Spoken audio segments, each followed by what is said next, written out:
How you doing? I'm Corey Barlog, director of God of War 2, and what I'm going to do is give you a little tutorial on how to use the mechanics of the game. First thing we're going to show you is the rapidly pressing circle button mechanic. The circle button prompt will come up in the left-hand corner of the screen. You just rapidly press a circle button until you complete the action. Cranks, somewhat misunderstood mechanic sometimes. There's an icon in the lower left-hand corner of the screen. You don't actually have to follow the icon animation, you just follow Kratos' progress on the crank circle. Just make gentle circles following his progress all the way around. The new feature in God of War 2, the grapple, has little icons throughout the world that glow, just like that, and when you approach them, they will radiate, letting you know that you're in range. This means that you can now hit the R1 button, Kratos will throw his blade out, you'll attach to the grapple. If you press the button down and hold it, you'll actually continue your swing. As long as you keep holding it, you'll keep swinging. When you press the X button, you'll release and you'll be able to continue on to either the next grapple or where you need to go. Another mechanic that we have from the last game is the stick shake mechanic. So when you get frozen by a Medusa or get hit by one of the Griffins, the stick shake icon will appear in the left-hand corner of the screen. And essentially you take the left analog stick and shake it back and forth rapidly until you either shake out or die. The circle button appearing above the creatures basically indicates that you can go and grab the character and enter a CS minigame. These are the stick swoop icons, one of the tougher minigames. All you need to do is just follow the prompt on the screen with the left analog stick and make circles in the shape that the icon is there. Pretty simple, but very difficult sometimes. A new mechanic that we have in God of War 2 is kind of a fishing reel type mechanic. You're going to throw your blades into characters, and then you make circles with the left analog stick as if you're reeling them in. These are the multi-button CS minigames. So you initiate the minigame, and then follow the button prompts that come on the screen. Hitting the X, hitting the circle, hitting the circle again, until the creature's dead. Another new mechanic we have in God of War 2 is the L1, R1. Essentially, you are alternating from L1 to R1 as if you're shaking something back and forth.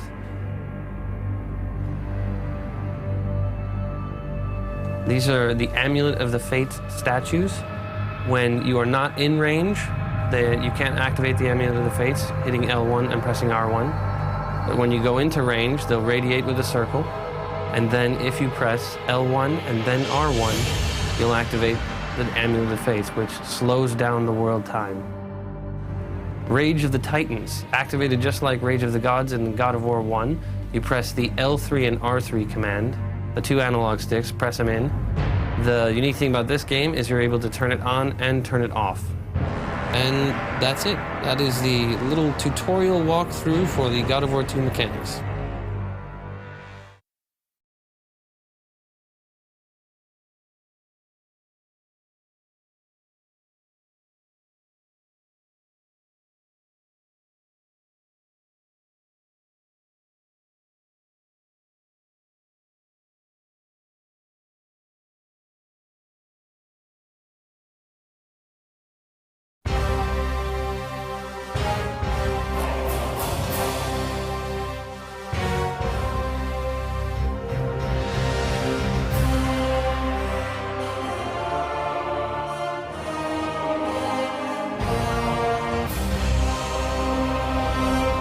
The description for Kratos was just, we want him to be badass. And that was the direct quote from Dave, you know, that he used the word that a lot, all over.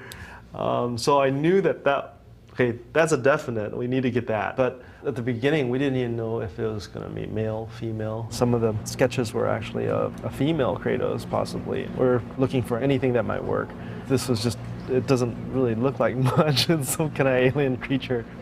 Or a little bit more comical, big hands, big feet, a flame for his hair. It's almost like holding the weapon like a pool cue. Originally I was feeling like maybe we need to kind of give him a little soft spot, you know, something that humanizes him. And so that was, we tried the whole baby idea, with kind of like the lone wolf and cub, and figured, okay, we can't do a baby because we can't have a baby getting injured or anything like that. So, okay, how about I put a puppy back there, and Dave actually liked that idea at first, but just in terms of implementing it, it would cause a lot more gameplay issues. Eventually, Dave kind of went a different direction with it, and it's like, hey, how about you have to kill the puppy before it turns into Cerebus? I was like, oh, okay. The second stages, we went through a lot of different types of characters. Dave saw this one, he's like, oh yeah, it's capturing the feeling of what he wanted. The next big challenge was, what is he going to be using? You know, because I mean, this is a game, and one of the big things that we need to really push is, how does he fight? At some point, Dave responded to some chains that I'd put on him, and then at some point, I gave him 2 blades. But those 2 elements were never really put together. They're like, we need to hurry up and come up with something. And I think one day I was like, okay, I'll just go off to lunch by myself. I need to think about this. And I went to Carl's Jr. I think I still have that sketch somewhere, and it's like a little napkin sketch. That was the first sketch that we started to go towards. Kratos with the double blades, big thick blades, swinging him around with his chains. As an artist, I would like to push him more. As a game artist, where we ended up, I think it works well. When I first started here, Kratos had the chain blades. The main thing, like the theory behind all of it, was to maintain the fluidity of the change and the fact that there was weight at the end of them, but not cripple the player because of it. Not like you'd have to sit there and wind up and go all over the place. It was actually just like a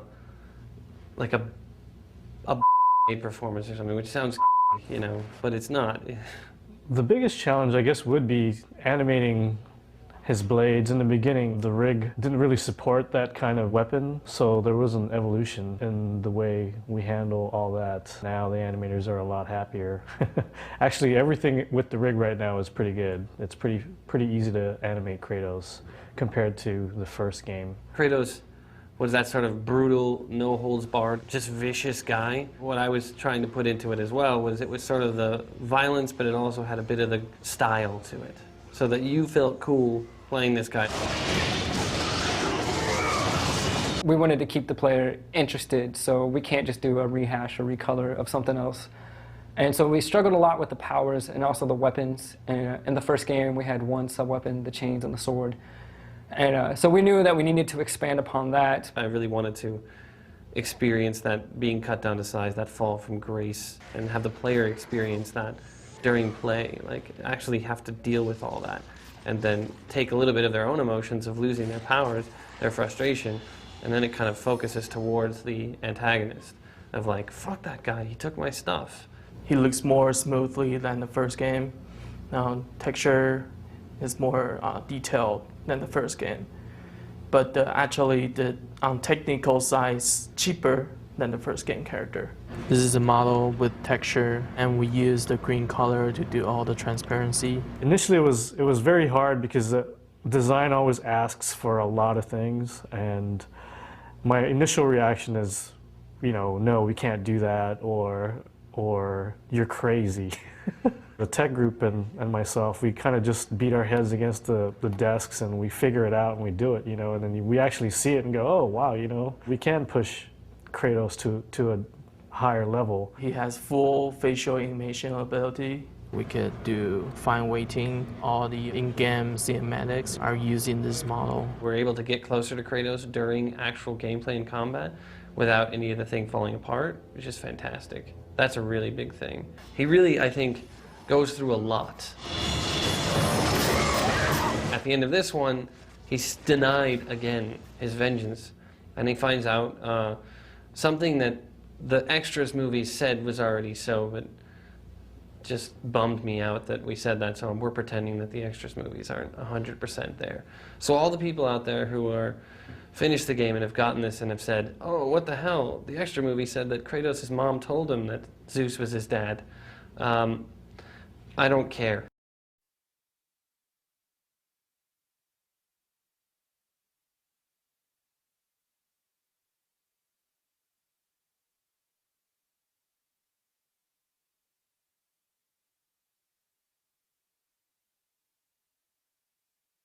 A concept artist takes the descriptions from the director and just the story, and we design all the assets, whether it's a character, environment, a prop, whatever, anything visual in the game, we draw it up, we paint it up and design what it looks like. We've got this piece here. It's Kratos versus a Minotaur. This is going to be for another Game Informer. One of the nice parts about working on this image was that I got to kind of redesign the Minotaur a little bit, and had fun with them right here. You can kind of see some of the changes going on here. One of the things that we ran into, because initially I had his head cocked a little bit further over here to his left side, but you don't see his face as well. So this was one of the changes that Corey asked me to do, was try to, cock his head back over a little bit more so we can see his face. The palace is one of the big locations. It has sort of rounder setting, and as you progress to get to the center, you get sent to the bottom, and then there's dramatic magic release, and then you get to send to the top. I was really excited about the whole concept behind it. One thing that I was able to sell to Corey was having this two monumental statue in the front, so kind of accentuate, actually step into this place, worshiping like temple. The write-up they gave me was that he would create a void, and he's supposed to take his weapon, which in this case was a boomerang, and throw it into the void, and the void would appear near Kratos and strike him. His left arm was supposed to create the void, so I started to take half his body, or one arm would be kind of black, or half his body would be draped in cloth. As I went along, I started thinking about, how about if he threw up this void? So he would just kind of come at you and puke on the floor and create this void. Corey, he wanted it to become more like black smoke. So I started playing around with those themes. This was kind of what he bought off on. I was getting really close. I just had to make some minor changes on it. I really like him the way he's looking, and just at this point they killed it. Yeah, it's still one of my favorite pieces. It was for me, a nice exercise in development. What I was told was that this is where the boss fight is going to happen between the Sister 1 and Sister 2 and yourself. And the limitations were on this one that it's opulent, just to bling it out, and it's just really grand. With a couple back and forths, I came up with the final image. It's a lot of detail because basically they need this in order to build. Right in these areas, there's like these blue rectangle things. And I was thinking maybe it's just like a top of a pillar, so it could be, metallic or something. But Ken Feldman, he interpreted it as blue velvet pillows. So he actually modeled like blue velvet pillows in that environment, which is totally fine. It could be seen as a place of worship, so maybe people were to sit on them and stuff like that. But so yeah, seeing their take on your idea, ultimately it's their idea, but our concepts, and seeing it in a 3D form coming alive, that's where like the reward comes from. All I was really given about the character Oceanus was that he resides in a lake and then comes up out of the lake and starts to wreak havoc on the gods around him. This is what I came up with. Just a lot of variations of the Titan body. The reaction to these was less than stellar. They thought, well, he looks like the other guys, and what are you doing? With the help of my VizDev team, we were able to kind of push it outside of the box and really make some strange, bizarre things. And my team pushed me and told me, let's make this really weird and not worry about how it works. Just make it cool. This had a much more favorable reaction, but not there yet. And then he keeps evolving, keeps changing into more of a water creature. The elements that took me to the next step at this point was to abandon his legs. This is where we finally ended up, which was just this sort of whirlpool of water just shooting up into the sky with his fists and just exuding power. Unfortunately, after all this work, Oceanus was cut entirely from the game. I hate water now. I really do. I just never liked it, don't swim very well, and this kind of confirms it.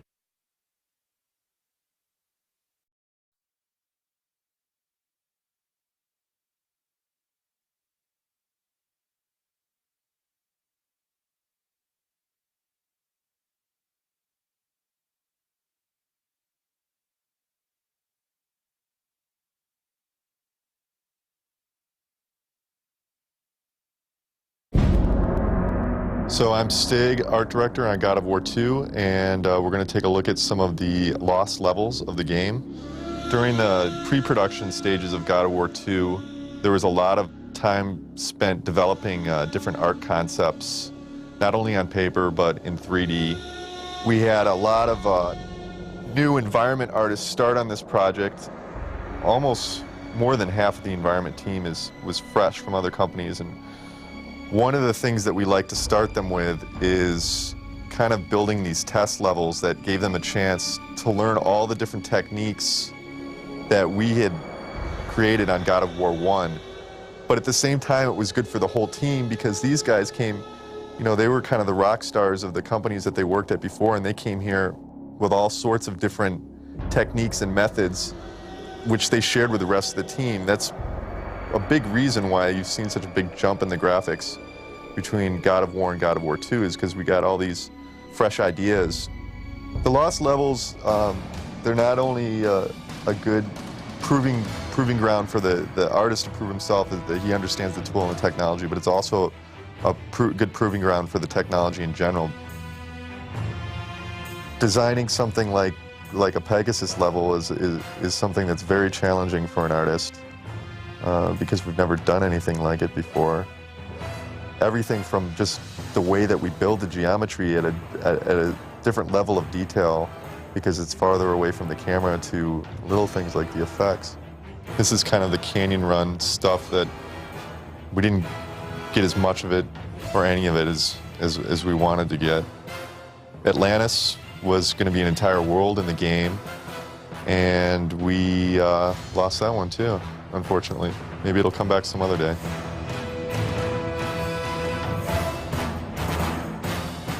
This is almost a complete level, pretty much. I mean, we had a lot of everything from the visuals down to all the scripting of the events and explosions, AI placement.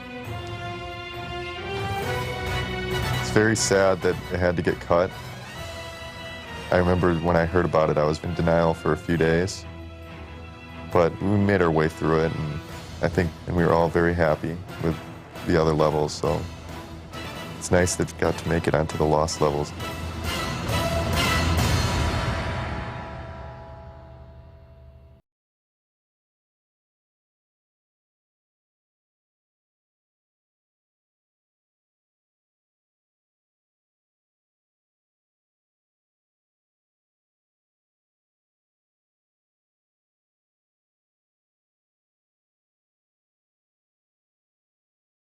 Level design is a lot about coming up with the puzzles and the layout and the pacing of an area and coming up with the themes and how they integrate with the story. I worked with Corey to kind of pace it out on paper in a very, very rough form. Corey figured out what he wanted in the script, and then we agreed upon different worlds and kind of the scale of the worlds, what mechanics we wanted to introduce in those worlds, and then set up the layout to facilitate that.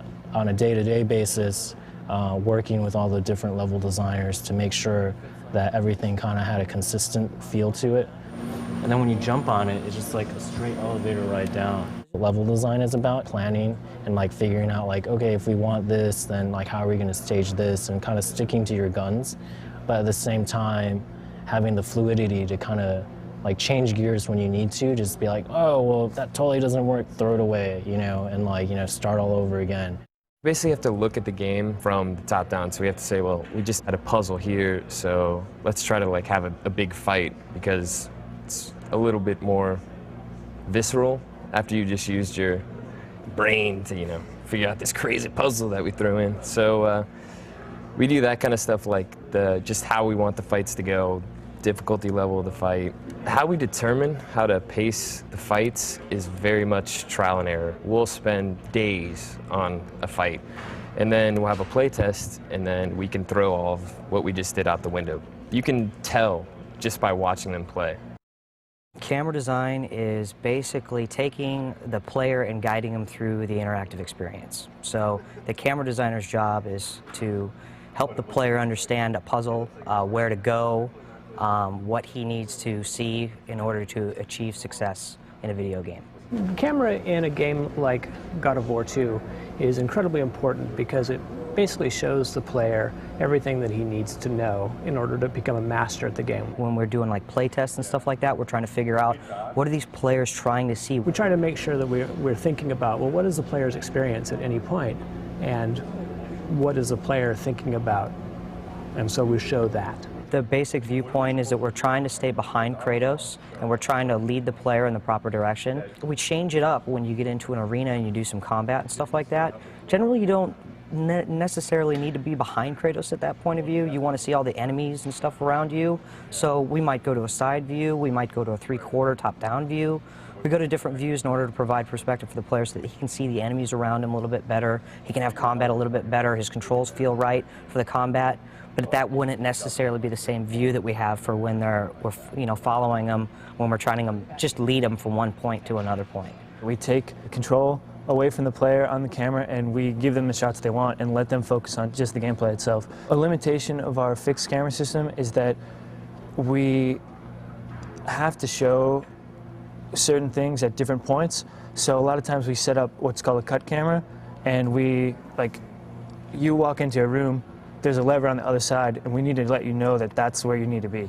So we'll zoom in on the lever, show that, and then back out and say, okay, now do what you want, but we pretty much just told you where to go. You only notice the cameras when they're bad. So I think that if you don't notice the camera work, I think maybe we're doing our job right. I get the most satisfaction when I've completely designed a space, or a room, or a WAD, we call them, and I pass that off to the artists. And then the artists dump all their art in and pass it off back to me. And it's the first time I see it, and it's all fully arted, and I'm like, whoa, this is what I designed? This is what the artist did with that space? This is the sheet version of the level. This is the start point and the spire. It's just a sandbox for us to go in and figure out exactly how the design is going to work. This is after the sheet version that I just showed you was sent off to the artists and then returned. It gets really magical when it comes back from the artists, and they've done really cool stuff with it. I was presented with a door and a dead body, and I knew I needed to use the dead body in some way, some new and interesting way, in order to get through that door. So what I have here is the actual level that I was presented with in a wireframe, and this is the completed in-game version. Initially, the player may think that they have to put the dead body on the pressure plate and just walk over here, but since the door only opens halfway, that's not the entire puzzle. If they come over here, you'll notice there's this other pressure plate, which opens the door all the way. So if I make a run for it, kind of go through, I just don't have enough time in order to get over there. So the distance between here and the final door is much less than the distance between here and the final door. So I should probably put that dead body on that pressure plate. And I realized that this debris that's floating by in the river was the same debris that was floating by in this other river. So it must be some kind of circuit. So I put the dead body into the river just to see what would happen. And come over here and check in, and oh, there's my dead body. So pick that bad boy up, put him onto the pressure plate. That opens the gate halfway. Now I'm closer to the door, so I should be able to make a break for it and run over here and exit through the door just in time. For me, I just kind of first start off with just imagining just what would be the coolest possible scenario that someone could go through on a grapple sequence given the parameters. And then I'll start going down on paper and just drawing, sketching out the rough ideas. And then from there I go into Maya, and then I'll start actually building out the level, putting the points in, and then I'll start going in there and tweaking it and tuning it until it's done.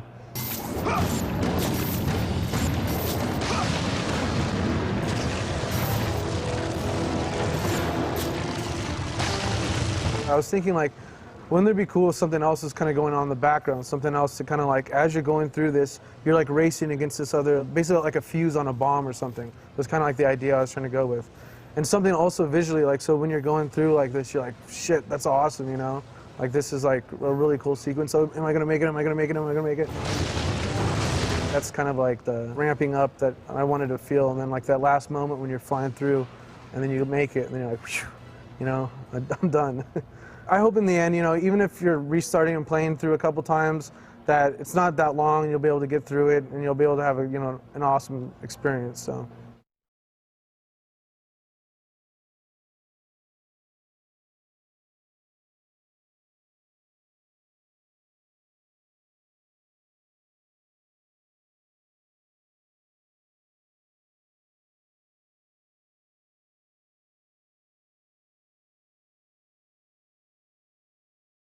The different thing about Zeus is that he's our final boss.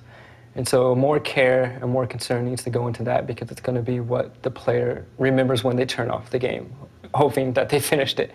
So it needs to be very epic, very big, big moments, not really mechanic driven, but something where you finish it and you're like, oh, I need to tell my friend this, like, oh, did you play him this way, that type of thing. Not only is he the sort of final boss, but he's also the kind of the main antagonist, that if we do a third game, he will kind of stretch into the third. He was such an iconic figure that to ground Kratos back into Greek mythology, we wanted to make sure that when people looked at him, they knew right away that it was Zeus. They didn't have to guess, they didn't, you know, so it was pretty easy coming up with Zeus. I definitely didn't want to stray too far from where I think the literature and everybody's sort of traditional perception of where Zeus is at. Character artist gets the concept art from that department and just sculpts it in polygons and then paints on a texture and tries to make sure that it looks like what the intention was on the part of the producers and the concept artists. We're between concept art and animation in the pipeline. After we're done with it, we end up handing it off to the animators and make sure that it's all correct for what they need and, you know, that he bends correctly and that he moves the way he's supposed to. We wanted to make it epic in the sense that Kratos is small and Zeus is very big. But we knew we had some problems with that, so we kind of played with scale, bringing Zeus down, making Zeus back to big. When we started modeling and texturing Zeus, we didn't know that he was going to be a normal-sized guy and then a giant-sized guy. So that ended up adding a little bit of work to the process to make sure that he held up resolution-wise. The fun part is painting the texture on and putting all the wrinkles and stuff in there. So we have two different models, a big one and a small one. And trying to get the big one to end up in the small space where the player doesn't realize that, you know, they've kind of been tricked that now we're loading up the small one or now we're loading up the big one. So we had to play with various ideas of, you know, we scale him up kind of off camera, but you kind of allude to it that, he's growing. Then when we cut back, you see him, you're like, oh, you know, that happened. So here we have a different model of Zeus, the big one. And then right there we swap to the small one. And right here we bring the small one back in. So using a camera POV change to suggest the... Right, we have the camera kind of emulate his eyes looking down and shrinking and all that. We didn't want to give him straight melee attacks, so sort of like how the Colossus is like punching at Kratos. We wanted to keep him more magical. So the things that we're working on are attacks that keep his godlike appearance without getting his hands dirty. They have so much history, and that history kind of unfolds in the horrible things that they do to each other in this fight. So it's a sort of an interesting tying together of all these different elements and really bringing together the actual mythology of all of these gods being completely insecure because of the kind of cyclical nature of overthrowing each other. The thing that you're going to hopefully remember about Zeus will be not only was the fight very fun, but the fight came to a finale where you're like, oh, now I see what they were doing and where they're going, and I can't wait for the next one.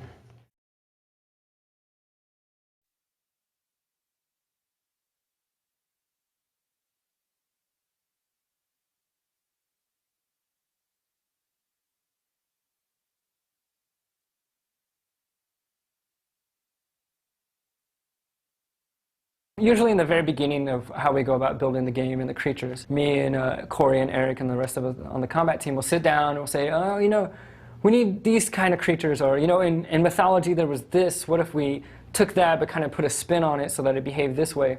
And then we'll sit down with the concept artist and we're like, oh, okay, we got this idea.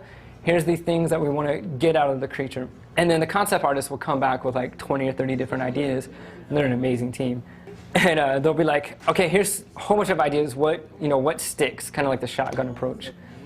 And we'll go through, we're like, oh, I wasn't thinking that, but I wasn't thinking this either, and that will really work. The simplicity of this one, but the sort of the personality in the face of this one, getting across that. But I mean, I love the skinniness of this guy. And then from there, we'll sit down with kind of the animators and the character modelers. And we'll go, okay, here's the personality, here's what we kind of want to get from it. And then we usually try to keep everyone in the loop so that when everyone else is working on their sort of set of creatures, they know what we're doing over here. So that way we don't have too much overlap. Most of the combat design that myself and the other combat designers do is on the enemy side or the boss's sides.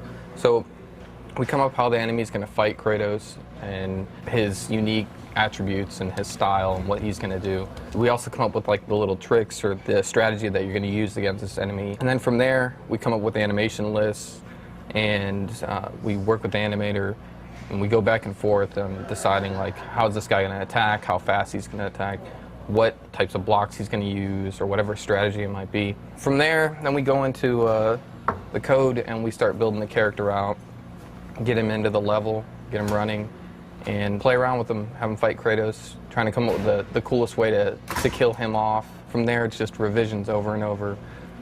The trick with this guy is he's covering up a little pressure plate. And what you'll need to do is just attack one of his tentacles till he gets stunned. He's going to lift up his tentacle. And now you're going to use that last Spartan, you're going to use his body to hold that pressure plate down. What that does is it opens up a vent. This is where the Phoenix came from. Now you can use your Icarus wings to fly up in the air, but you got to be careful of the Kraken hitting you down. So you want to use the Icarus wings to fly up, and then you'll get high enough where you can hit the Kraken in the head, and that's where he's actually vulnerable. One of the initial goals that we wanted was to create a puzzle-like boss fight, so it's not just hacking away and beating up somebody and avoiding their attacks. It's not just simple hack and slash. Kratos is interacting with the sisters throughout the whole game. You see them as statues, you see them in little sequences. So we knew that when Kratos actually gets up to them and has to fight them, that we wanted to make it a kind of a big event. So first you'll kind of fight her on the ground. She'll kind of hang out over here and dash around and throw these little fireballs at you. From a combat point of view, this was definitely one of the most challenging parts of the game. Well, eventually she basically flies up in the air like this. So you as a player, you can't really do much from this distance. So hopefully you take note and you see these grapple points hanging around. And you can't stay on one for very long because she'll shoot you down. So what you basically got to do is you got to jump from each one to each and hit her in the middle, just like that. And eventually you'll get her to a little stunned state, whereas you can jump here and take her out. We've been working on this for a couple months now. We're starting to see how it's going to be and how fun it's going to be. And hopefully everybody else will think it's fun too. You do not defy fate, Kratos! This is our wireless technology, the Sony wireless controller. We actually just took a controller and cut off the cord. We use this for when we're planning out the button mapping in order to make the controls feel as efficient and as sort of thoughtless for the player as possible. It's natural in one sense because we're always using the L1 for a shift. So we just explain it in the shift mechanic of L1 plus R1. L1 and R2 is what Amulet of the Fates used to be. And it's a very awkward button combination for people, so now we've moved it to just R2. You turn it on, you turn it off, single button activation. And then we've taken the sub-weapons, which used to be just on R2, and we've turned that into an L1 plus R1 combination. The balance between the L1 and the face buttons being on opposite hands, I think really helps people to be able to use it as kind of a shift functionality. L1, so it's not that bad. This is the kind of stuff where we've been toiling over this for probably about 3 months. We've gone through so many different control schemes to maintain the really smooth, easy controls we had from the last game, but cram in 9 other features. We were already out of buttons from the last game, so it was very hard. Thank you, guys.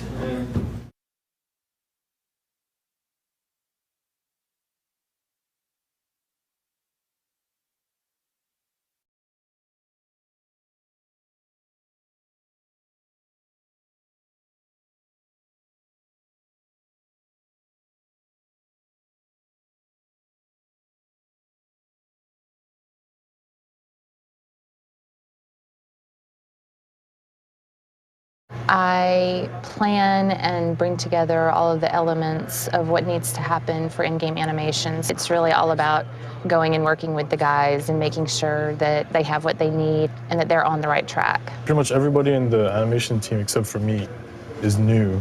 So with that, you get a lot of fresh ideas. One of the things she does is when she's dealt enough damage to you, she can come off the pillars and just charge at you.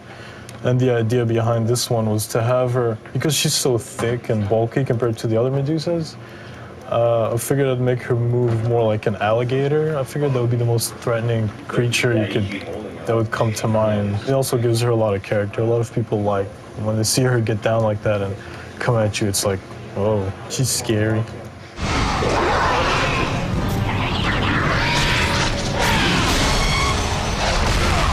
When they do it, you want them to be like, oh my God, you know, like that's the payoff for it all. The one that's always in the press, actually, is the Cyclops eye rip. This is what's in the game now. Hopefully it doesn't change before the end of the game.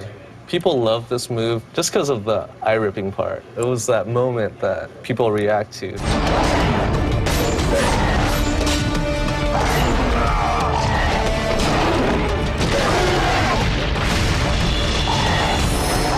I feel it. Sometimes I use video, like, I guess. This is embarrassing, but yeah, that's me. Sometimes you just gotta feel it out and get the motion, especially with stumbling and things that have more acting to them. My favorite sequence is probably the Theseus one. During that sequence, Kratos throws his blade into Theseus, who's hanging off the ledge at this point. He pulls him down, and as it's coming down, he punches Theseus into the door, grabs Theseus' weapon, and then stabs him against the door. Then he grabs the key for the door from Theseus, and he puts the key into the lock. When the lock opens, Theseus slips to the floor, and then he makes one last effort to grab Kratos. And Kratos pulls away and stomps his head in between the door. And at this point in the game, you can mash the door into Theseus' head.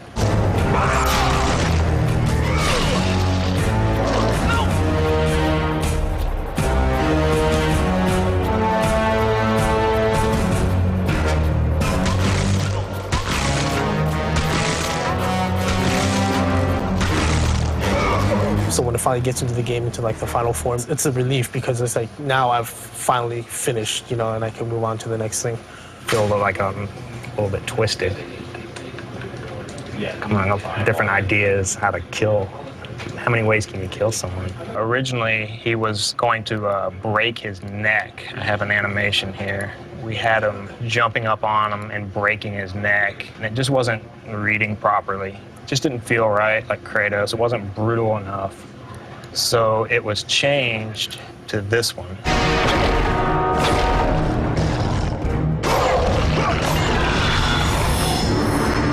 Being new here, this was my very first whole character that I got to do. He's seen around the world, and you fight him in a lot of battles. Sometimes you find multiple ones, which is really tough. This is just the actual CS move where Kratos grabs the Minotaur's weapon and actually uses it against him to impale him and kill him.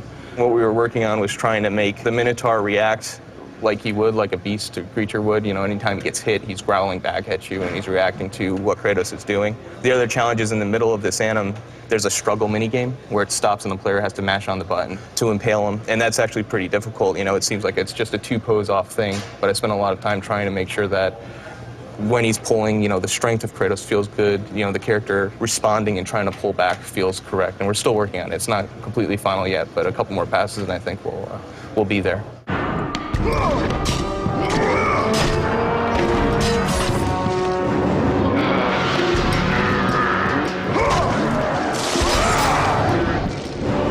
The windmill magic is one of the new magics for this game. If I was to compare it to one of the magics in the first game, I guess it would be more like the Zeus lightning bolt, which allowed the player to reach enemies that were out of range. This is an example of one of the special moves that he can do with the bow. As you can see here, the bow seems kind of thick. Since it's made out of wind, the artists have actually created the animation within the bow. There's some textures here that actually animate and flow. Then once this gets into the game, you don't actually see the thickness. You only see this kind of translucent wind and air flowing through. So it's a really cool idea that the concept artist came up with. And the only solid part on the wind bow is this face right here. One of the special moves that are done with the wind bow, as you can see here, Kratos is just madly shooting arrows all over the ground in the circle, and it creates this huge tornado, which is quite cool in the game. You can definitely damage a lot of enemies. We try to, make him vicious, make every move that he does fit his character, his brutality. That's definitely what we try to go for, but without trying to, hopefully people won't think that we're crazy.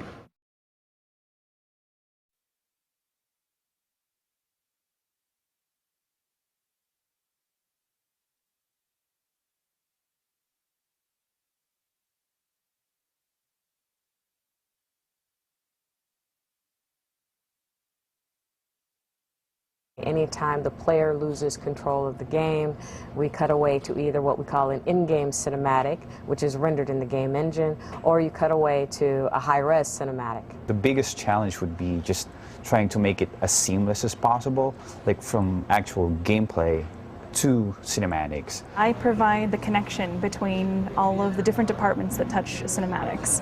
It hasn't changed the end pose, right? Correct. It requires constant emails, phone calls, making sure that everybody's on the same page with the script, any dialogue changes, Corey's new wishes, music, sound effects, the whole 9 yards. We have about 42 cinematics ranging in length between 20 seconds and 3.5 minutes. So getting all of those to the level of a AAA title takes a little bit of coordination. In-game cinematics are the cinematics that are run through the actual game engine. In other words, these cinematics have to use game assets, the same characters, the same environments, the same lighting. Mostly I do in-game cinematics. What I'm going to show you is a cut between combat move to the next gameplay.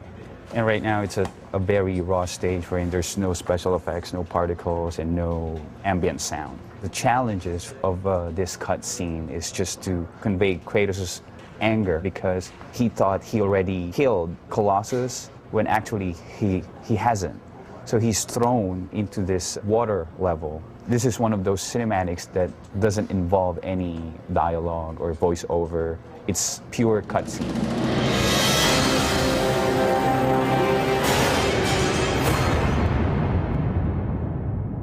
By the way, just for the record, this is how I come to work every day. Each character has these controls by which we can move them. We have a timeline, so basically what we're doing is we're posing the character on certain keyframes, and then when you play it back, you actually get the animation. It's exciting to be doing this. It's the funnest job, it's the best job, and I love it. I don't know, I just love doing it.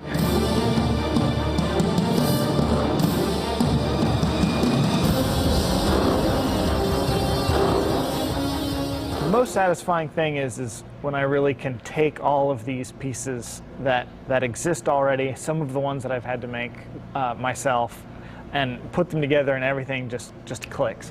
This is a movie called Blade Offer 05. It's when Zeus gives you the Sword of Olympus. So what I needed to do was recreate roads. I used a lot of these pieces that had been built already, and then I had to build a few of the things myself, like this top stuff that you don't actually see in the game. Here's Kratos doing his thing. I had to put in all these sprites of clouds that they look strange here, but they render out correctly. Zeus opens the clouds and shows this light down, and here comes the Blade of Olympus. Comes down and there's these dust clouds, and then there's this little crack that pops up. I send all the information over to our dev kit that then builds everything. I offer you the Blade of Olympus.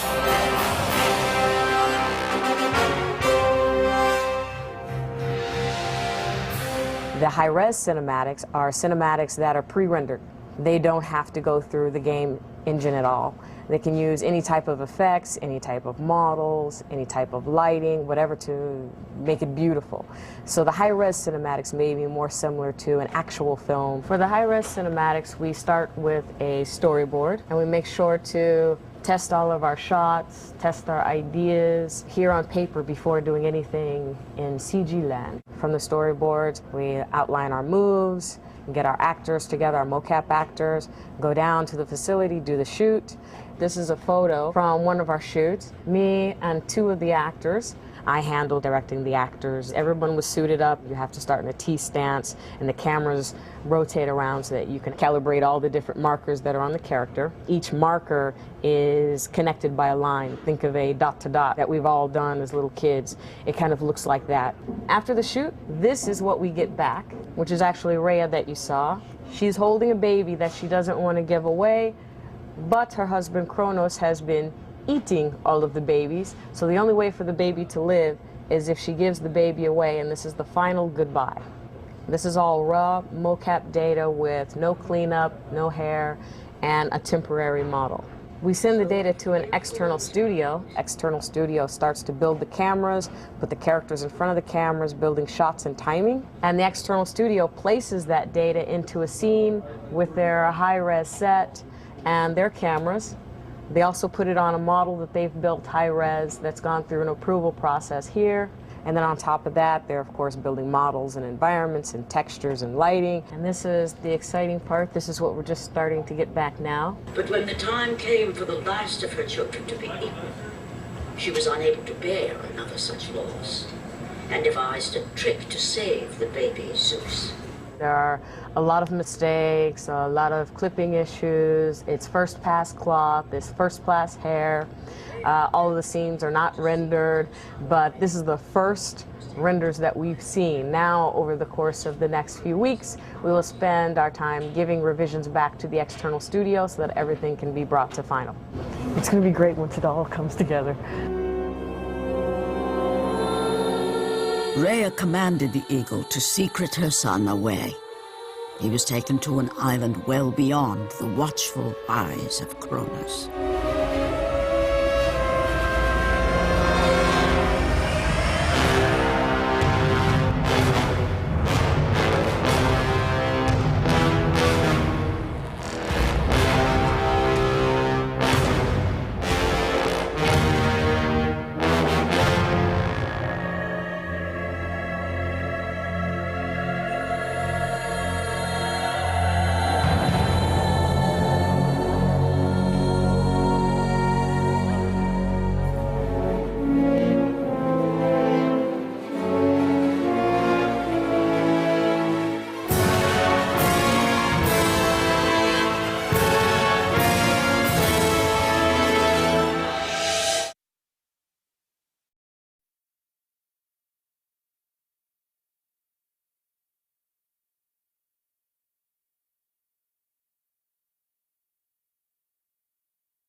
So I'm Stig, art director on God of War 2. We had developed only 3 bosses in the last game, so we came out with this one with a goal of trying to multiply that by 5, it seemed like at first.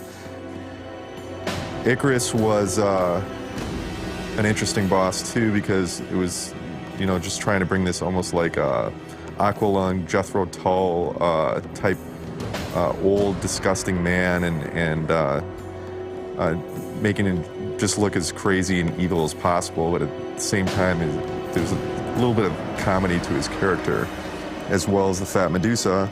I mean, obviously, she's grotesque, and she feels very much like she's part of the same family as Sister 3, which is another one of these giant, grotesque beasts. Sister 3 had to, very challenging character, we had to make sure that all of the stuff that was coming through in the concept, all the threads, the fat, the grotesque pus and pimples, and we could pull that off in 3D, and there was a lot of back and forth going between concept and the final product. And we ended up pretty much all of the boss characters that we originally concept, we ended up creating for the game, which is pretty impressive.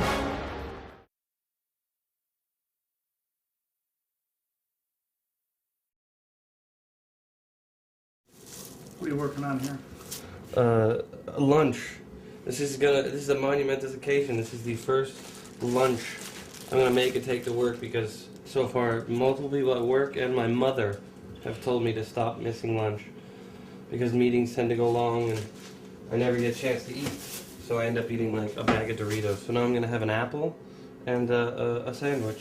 This is my first title as game director. First time in the chair of game director. I expected it to be hard work, but the sheer volume of work and the amount of stuff you have to carry in your head and be on about all the time is staggering. It's huge. I'm such a fucking horrible sandwich maker. It shows my true inexperience. I want to take what we started and push it 10 times further, you know, get more of the story, more of the mythology embedded in, while picking up all the things that we felt, wow, we could have really done this better. All right, all set for school. You know, it's my face and my name out there that if this is bad, I'm the guy. You're the guy that fucked up God of War, you know, like, that weighs heavily. I truly believe that we are putting absolutely everything we can into this thing.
And they're rising from a senior level environment artist to an art director, from an art director to a producer, from a lead animator to a game director. It's really a testament to the level of skill that each individual brings, that they have that multifaceted background, or at least the drive to pursue something and pursue it at 110%.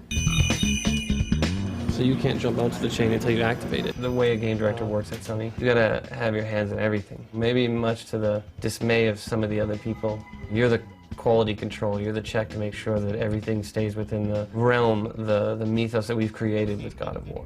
I'm in meetings right from when I get in, probably till about 7 or 8, sometimes later than that at night, and then I actually have other work that I have to get done, instead of just sitting around talking like a gas bag. So it sounds like I'm bitching about it, but you know what? It's not, I'm totally into it. I love it, but it's definitely bigger than I had ever imagined. One of the biggest new elements I've had to mentally deal with is the idea that as a producer, you're essentially everyone's boss, so you do wield a considerable amount of quote-unquote power. From the creative side of things, it's probably the one thing I have to constantly put a check on. From where I came from, I was way more involved in the creative. That's nice. As a producer, every time I make a comment on the creative, I have to make sure that I'm cautioning it with the idea of, hey, look, this is one creative mind coming to you with an opinion. This scene is so fucked up, it doesn't, I mean, it's like, where you start. There's a lot to be learned about just interacting with people and keeping my cool as much as I can, and you know, not trying to offend people. Like on the last project, and up until I started as an art director, I was very blunt and kind of, sometimes I might have had kind of like, you know, a fuck it attitude, but now I have to be a lot more political about things, and it's actually like, the more I do it, the more I understand it, the more I enjoy it. Something that we decided when we originally started the Santa Monica studio was to go for a very open plan office, so that everyone sits in an enormous room. There are very low dividers between different people's desks. We try and keep people sitting next to the people that they are directly working with. So, you know, the combat guys have most to do with the animators, so they sit next to the animators. Production's sat slap bang in the middle of the floor. They basically can see everyone moving around. Everyone is near to the production department. The programmers are all sitting next to each other, and we sit near to the technical artists because they're people that we spend an enormous amount of time communicating with. So, you know, the entire structure of the studio really aims at fostering easy communication that doesn't rely on email and doesn't rely on chance encounters in the hallway. It's very important that you make people talk to each other, and this seems to be a very good way of doing it. Upon my initial observation, it was like, holy cow, you know, everybody is there, and my desk in particular is right on the kind of the main thoroughfare, like I-5 running down the middle of sunny Santa Monica. So, you know, I hear everybody walk by, I hear everybody's conversations. I prefer it just because, you know, I can give Steve shit, or I can give Todd Pappy shit at my left, or whatever. I mean, for that, it's kind of a nice break than just locking yourself in your office. First coming here, I liked everything about the place except for that aspect of it. Is sitting in a big, basically like a gymnasium with a bunch of desks in it, and like you could hear like half of what people are talking about all over the place, and it might be kind of hard to get focused, but it really does bring out that collaborative experience. It's in your face. You see what everybody else is doing, so you end up understanding inherently from working here and walking, you know, to go get a soda or something like that. You get an understanding subliminally of what's going on in the game. When we want to get something in the game as simple as Kratos, the main character, goes up to a giant column in the world and grabs it, and then when the player rapidly presses the circle button, he's going to be able to like pull on it and then successfully pull the column down while the column breaks and shatters. There's enemies on top of it that end up falling and dying. Just that one sequence alone, you have to involve the level guys, because they basically have to create the space in which it takes place in. Those level guys will also be modeling the column. Animation has to wait until that column gets designed. Then effects have to get put on it. Then a designer has to put it in and attach it to the buttons. And then a sound person has to come in and attach the sounds on top of that.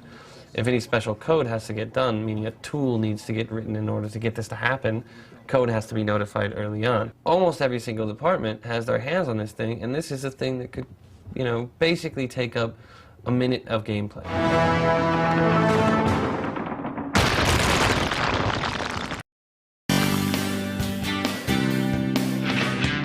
God of War 2 has about 70 people on it. We got a pretty big team. Each department within the game development process has their own lead, and each week we have leads meetings kind of discussing specifics of what's going on. I will jump right in with Charlie's updates. Great, okay. This title, Visual Development Director, is really kind of something that we wanted to test out because we really didn't have anything like this in our production pipeline. I really wanted to get all the visual development guys together because before there wasn't a lot of collaboration.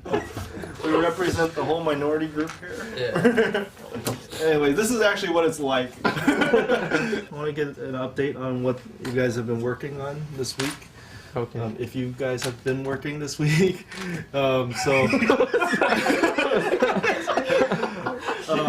Why don't we start on this side? Eric, you want to just kind of run through some of the stuff that you've been working on? All right. This is the Great Titan Oceanus concept that we've been working on. It's about camaraderie, I think, you know, with the people that I work with. They constantly push me, and hopefully I push them. How big is this guy right now? He's huge. He's massive. It's just kind of about really enjoying yourself and really unleashing stuff in your mind to create something better than what we did before on God of War 1. It'd be so cool if we can actually fly through all this stuff. Oh yeah. I think they were talking about that. I don't know if it's going to happen. Would be cool. I've been working on IO horses. Cool. I'm definitely excited that I get to be part of, you know, a team that gets to create this, you know, world that people are going to see. It's just another take on Greek mythology, so it's really cool. Cool. Let's get back to work. To be able to form a team that we can really feel comfortable to, you know, to say anything, whether it's, you know, critiquing each other's work or just wanting to hang around with each other, that part of it I'm probably most proud of on this time around. We switched gears and we started doing something completely different at the drop of a hat. And that happens all the time. My job is primarily managing the production side, the art, the content that actually goes into the game. And Charlie works to develop the content that we end up creating on paper first. The art group is comprised a number of different teams. There's the animators, there's cinematic animators, tech artists who basically do everything from create rigs for characters to create scripts to help environment artists model faster. Then we have environment artists and we have character artists, and we have effects artists. It's going to be tweakable, is what I asked him. Programmers are implementing features and making tools for the artists and the designers, for that matter, to use. We don't write the game for them, we write the tools which they use to make the game themselves. And we've had enormously good results from doing this. We find that the artists are much better positioned to use all this cool stuff than programmers are. And that's great, that's by design, but... My job here entails managing the level design team, making sure they're on task and on track. Level design is a lot about coming up with the puzzles and the layout and the pacing of an area and coming up with the themes and how they integrate with the story. Yeah. A really good puzzle is you come in, you know your objective, but you're not really quite sure how to reach that goal or objective. And it's kind of the process of going through and figuring out and having that aha moment, you know, like, oh, I get it. And then you're able to like go ahead and solve it. And as long as it's not too like hard, not too easy, it's finding that sweet spot. Okay. You can trigger a camera from the lever that would transition, and then when you've successfully completed the lever, it'll be already transitioned, so it won't be like a big cut. All right. The challenge for the designers is we really have to focus on making it fun. I mean, a lot of ideas are good in theory and they sound like they can be really cool, but taking it from a concept and a thought and an idea to actually making it work and playing it are such different things. Our job is to really nail, hey, is this fun? Is it challenging for the player? Everything. I thought you only been focusing on animation. No. Well, yes. Whole experience. I'd say that the sound needs a total rework because the sounds of it crashing through, none of it sounds impressive. I want DTS 6.1. The best laid plans, you know, it is exactly the best phrase for it, because it doesn't matter how well we plan something out, it doesn't matter how solid we think something is. When you get in there and you see it in 3 dimensions and you play it, you're like, wow. In my head and on paper, it felt different. We have to fix this, you know, to change this. We'll magnify that by 1,000 because it's every single aspect has the exact same result. Each department, you know, art, animation, characters, visual development, programming, and design, that was pretty sweet. Only the best here at Sony Computer Entertainment America. We hold things together with really important tape.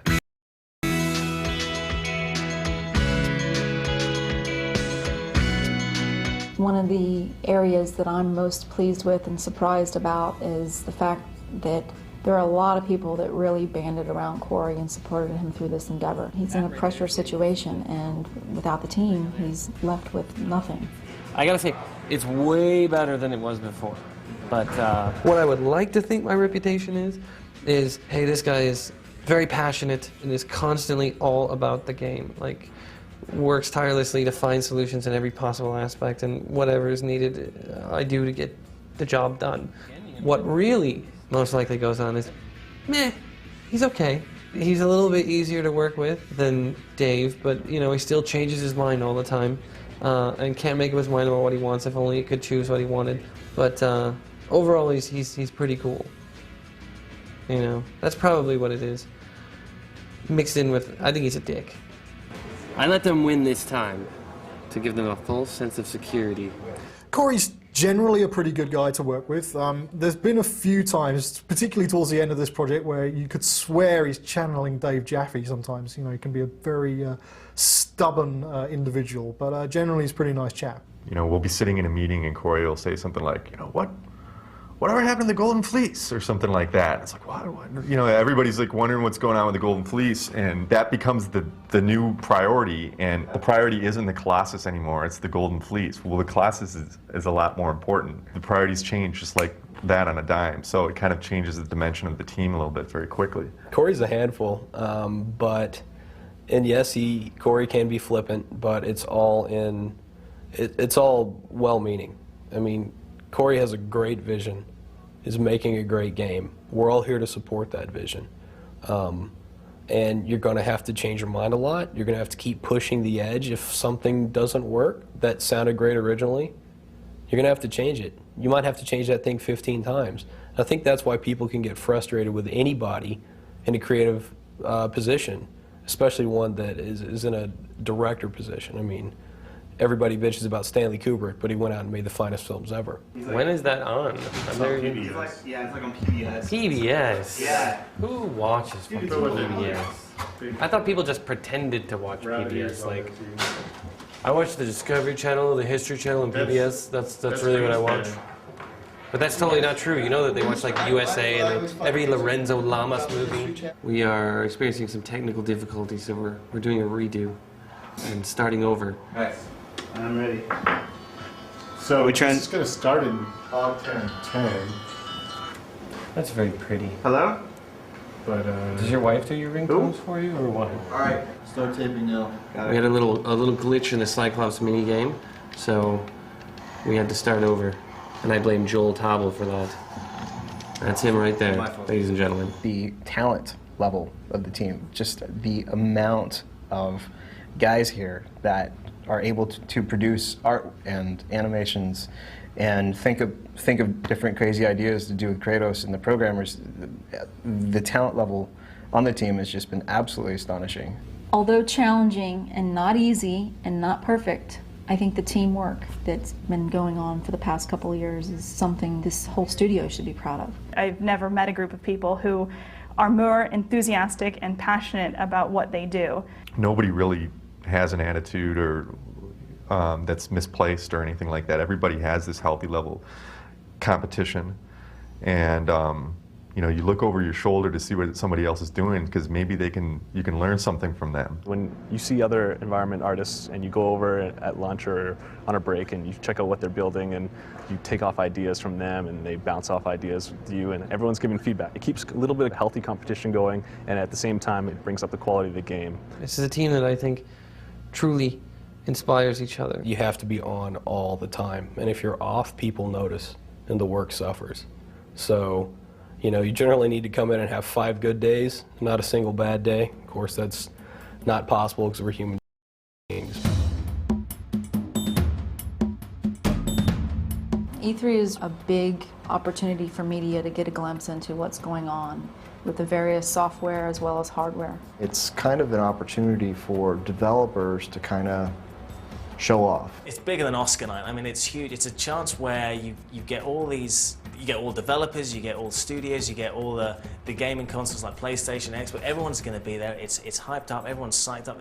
Everyone's just a fan of games. We are about to go into our E3 meeting, sort of a pre-E3 update meeting to kind of get a status check from all the key leads of where we're at on the entire game. And this is actually going to be my first playthrough of the E3 builds all put together.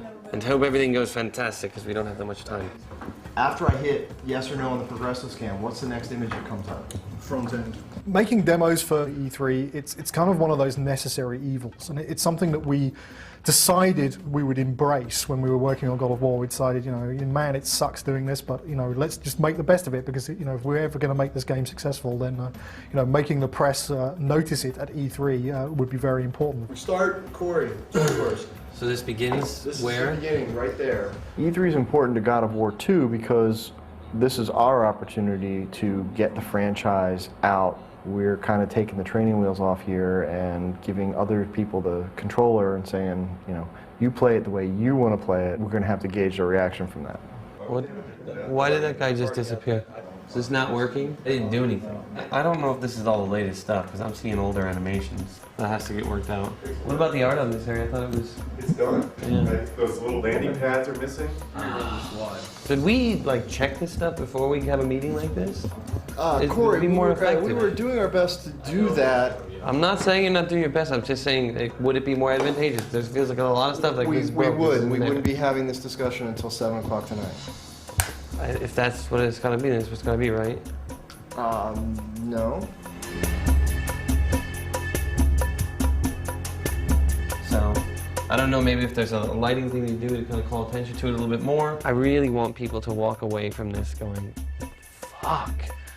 I really didn't think that they could make a game better than the first one. We're just going to trigger the Medusa to fucking jump you at this point. Right out at you. Like, she's big enough that she essentially almost fills the front screen, and she just, right there and attacks you. Could she pop out? Well, could you, hold on. From this angle, I don't want to swap angles. It'd probably be much lower, to be more dramatic, but I want to stay in the hallway. I don't want to pop to other angles. No, I understand. Player's here, she jumps out, scares him, knocks him, boom, and the camera keeps tracking towards the Medusa, so you get close up into her face and then cut. That's a CS move. Can you do that?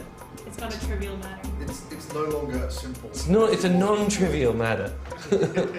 It was a simple setup before, and it won't be if you do that. Right.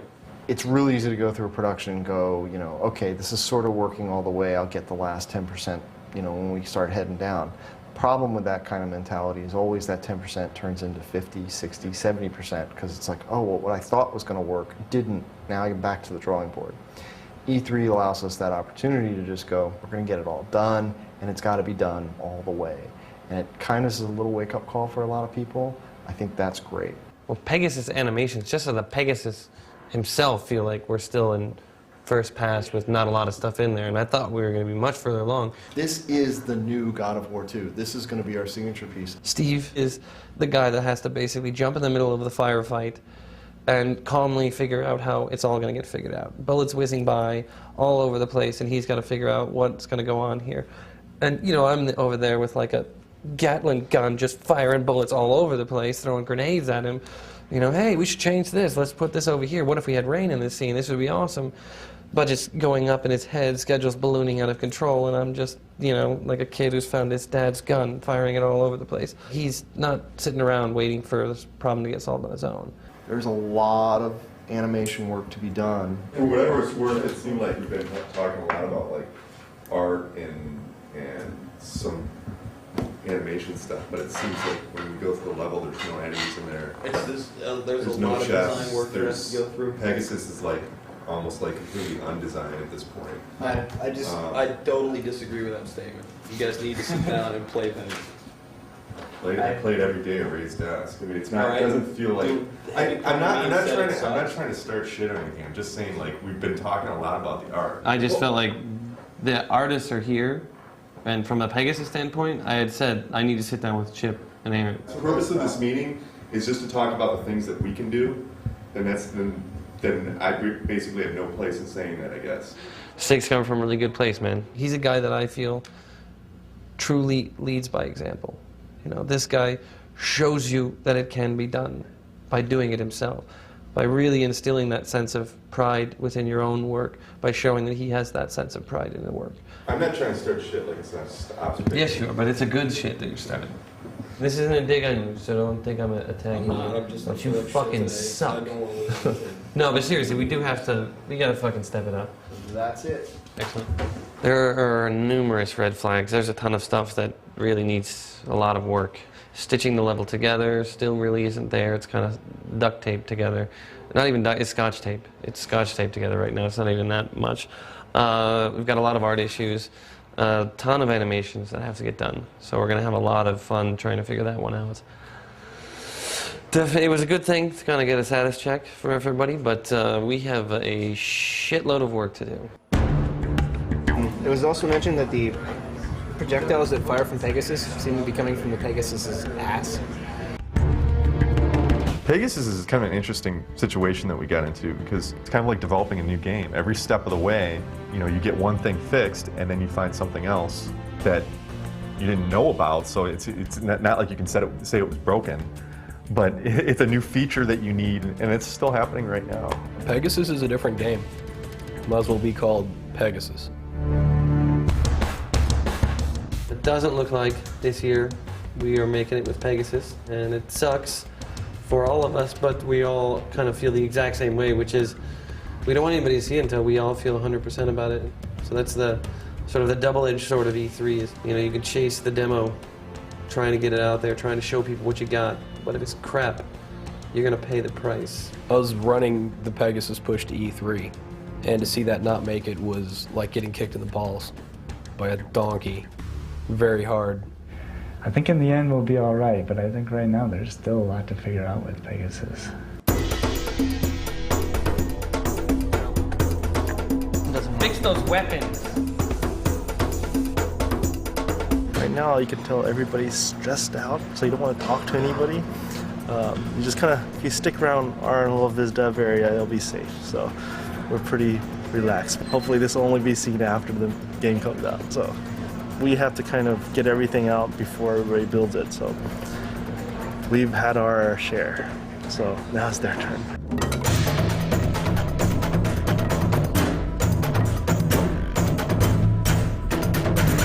Can't go home until he goes home. I'm sleeping here tonight, man. There's no hope for you. It's all over. There you have it. I'm sleeping here tonight. That hole that is created, it feels like we made it more extreme, like actual cracks that appear on one frame. We got so much done in this last month. We lost a few years off of our life due to sleep deprivation, but you know, we got a lot done. They get to a point where they're just like, I don't know, should I attack? I don't know. Over here, they just want to love. So yeah, I don't have any idea why he's just decided now that attacking is not in his best interest. It's incredibly daunting knowing that the entire team is pushing themselves really hard and everybody's, you know, staying late, putting in lots of overtime and really putting everything they have into this demo. It's a much more tense environment than it normally is. I mean, everyone's really under the gun. A lot of pressure, a lot of tired people. It's not rocket science, no one dies as a result of doing it, but it's a pretty stressful job nonetheless. Lots of very passionate people working on the project, and that can lead to some arguments and stress. And there's definitely a few evenings you go home and you just want to go and punch something. The stress level gets high enough that I just try to mentally just stop myself from caring and just sort of robotically go about it. And no matter what somebody says to me, it's just like, okay, they don't mean that. I'm just going to keep moving. There's a lot of freaking out and then just kind of stepping back and just reminding yourself that, you know, it's a video game. Who controls the camera tween? Does anybody? Is it automatic? How's that work? The product is ours. We have the right to beat the living crap out of it. We have the right to be picky and brutal and evaluate it from the, you know, this is shit, this is the worst I've ever seen. I mean, we have the right, we're creating that, we have the right to say that. And I find that if we don't take that approach, or if someone doesn't take that approach, when we release the product, everyone else in the world will. There's a smoothness to where the animation needs to be, and it's not there. It's not about you're not doing your job, it's about the product isn't where it needs to be, what do we need to do to get the product there? That's always been my philosophy. I gotta say, the ending is low budget. It's truly a live or die situation, you know. I want to make a great game and I want to make a great experience, but if I don't, it's probably it for me. I hope not, but most likely it is.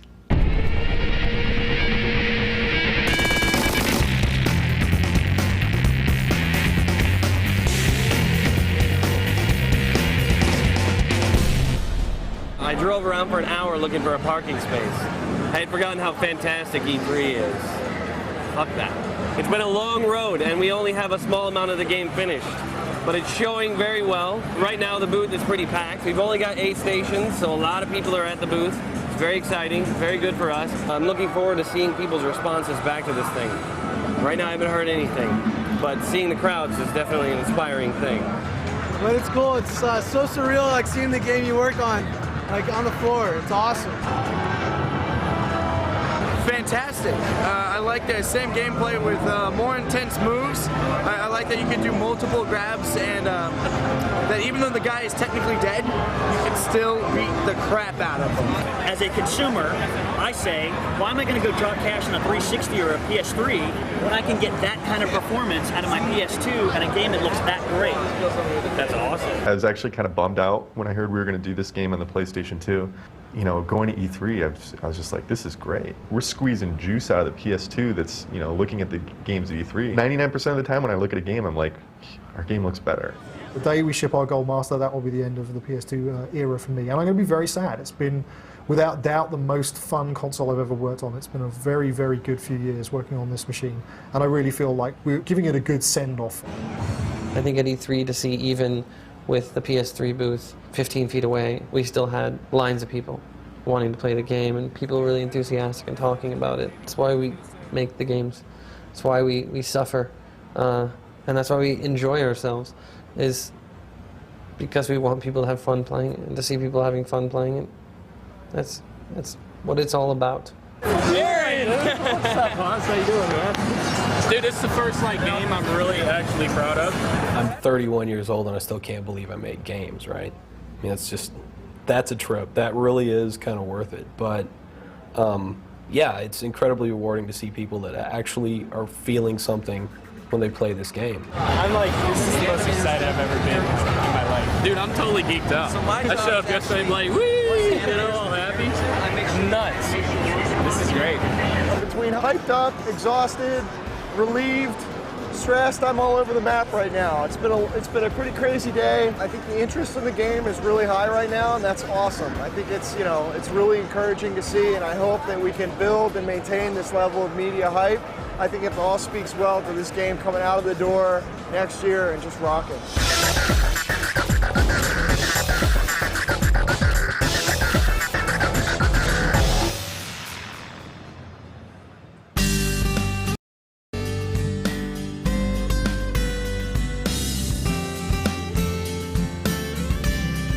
Alpha is all of the content that's taking up the proper amount of memory space on the disk, implemented in the way that it's supposed to be implemented. Though it may not be fun, though it may not be perfectly, the emphasis on the syllable was wrong, perfectly implemented, and it may not be, have the final look of the entire thing, but the elements have to be there. Okay. Good to go. Sweet. Thank you. Solid. 15 days until alpha. Yay! Basically, this is the big push. This is it. Basically, we're in the mode right now where there's the final things that we're putting together to put together the game. These guys are working their asses off, and I'm thinking about how to reward them. We have to do something. We have to get together and really have an opportunity as a team to toast each other, toast the progress thus far, and what we've been able to achieve in such a short amount of time, and with the stresses and the strains. These are the most talented people I've ever been privileged to work alongside, and that's the honest to God's truth. I feel great. We have done a lot. I know that at the Halloween party last year, we still had a lot of work ahead of us and there was a lot of uncertainty. What we've accomplished in this period of time is just amazing.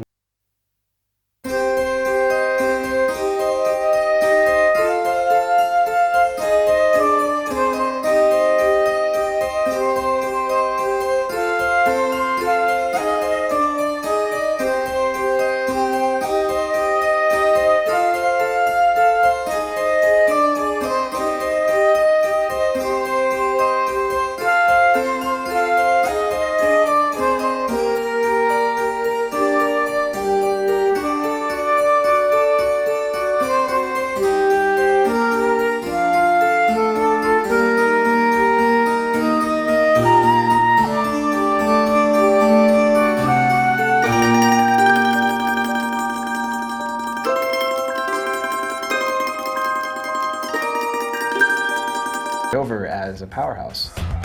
It's all about doing what we can to achieve perfection. And I think we know we'll never hit it 100%, but the mantra that's never talked about, but the general force of the leadership here within the studio is let's always strive for it. I'm out to make the best game possible. The amount of time and effort and energy and life that I've put into these things, I don't get it back, so you might as well do it right. It's really for the fans of this game, and the more people that play it, the better that we feel. That we've really reached out to a lot of people, taken these people on an adventure, told them a story.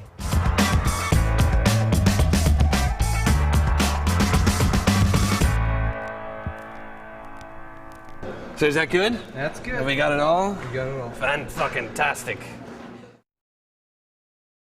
I mean, it seems to be taking a bit more of an important role lately, like a lot of people. What's going on here?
We are here at Signet Sound Studios recording the voiceover dialogue. It really is the first time my words are coming to life from a voiceover perspective, so it's very exciting. We're getting ready to record Kratos, the lead character in God of War. T.C. Carson, who plays Kratos, was the original Kratos in the first God of War. Athena, you conspire against me? Kratos is this god that he's been stripped of everything. His mother's dead, his family's dead by his own hands, and he's just seething with anger and guilt and all of that. Return to Sparta and prepare for battle! People who play the game, they like being Kratos. You know, they like having that power. They like wielding that power. I, as a voiceover actor, I like wielding that power. You defy the God of War? I have a lot of rage. It's really not good. I'm trying to work with it, but you know, I can't do like Kratos does. I can't go out and just maim and mutilate people. I have to go and meditate. And sometimes it works and sometimes it doesn't. Kratos, the once mortal warrior, finds himself on a journey to the ends of the earth, pulling him into the inevitable darkness. What I'm being when I am a narrator is a storyteller. And that's the most primitive form of theater, and it's what I love the most. You certainly do not live up to your reputation, do you, Kratos? It's been a real interesting ride, that Clash of the Titans thing. This movie that I didn't think was going to really go anywhere became this long-lived, iconic film. At least I can bathe in the glory of being the one who brought down the mighty Kratos, the slayer of gods. Although I hardly think a Harpy's fool such as yourself deserves such praise. It's very interesting to go back in the booth today and try to recreate the ethos of that character and try to not make him sound too much like a kid, but more like a guy who's, I mean, obviously, Perseus would be a little bit older now. He was that in 1979. Andromeda, my love, you will soon be with me again. That's very nice. I suppose there's a certain responsibility to bring credibility to a character like this, an iconic character. But it's really, it's a challenge to go out of your own self and to find a character that bears no resemblance whatsoever to who we are in our everyday life, and that's why I became an actor. What do you mean, Gaia? Not very often do you get the chance to play something as an actor that is so far removed from who you are, and not really removed from who you are, because we all have that side of us. And it's been really fun to be able to tap into that side of me, that Kratos side of me. I got it in my mind now. We want to make him big. I got it. We can. This is going to be good. It's going to be real good. I'm very excited about Atlas. To me, it was a big coup to get Michael Clark Duncan, because when I thought about Atlas, that's the voice that always attached it for me. He has an incredibly powerful, commanding voice. You dare show your face to me? Who breaks my chains of torment? He's a physical character. He's one of the strongest guys in the world. Actually, he carries the world on his shoulders. You know, to carry that around with you, especially for eternity, I can't even imagine. You have everybody's burdens right on your shoulder, and it must be very painful.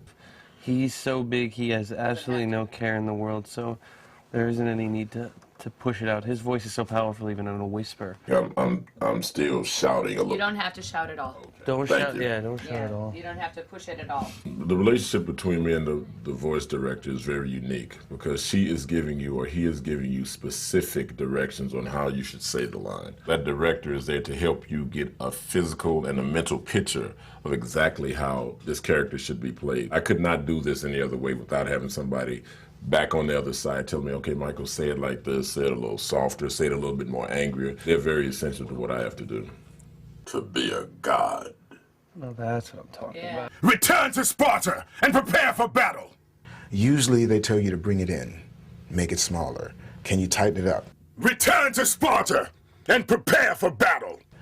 In game world, bigger is definitely better. And in a game like this, you really can't be too big. This is take 9, and... This ends now! That's good. Very nice. We're being quite a team today, huh? It's great to work with people who can work with you, who know how to work with you, and know how to get the best out of you.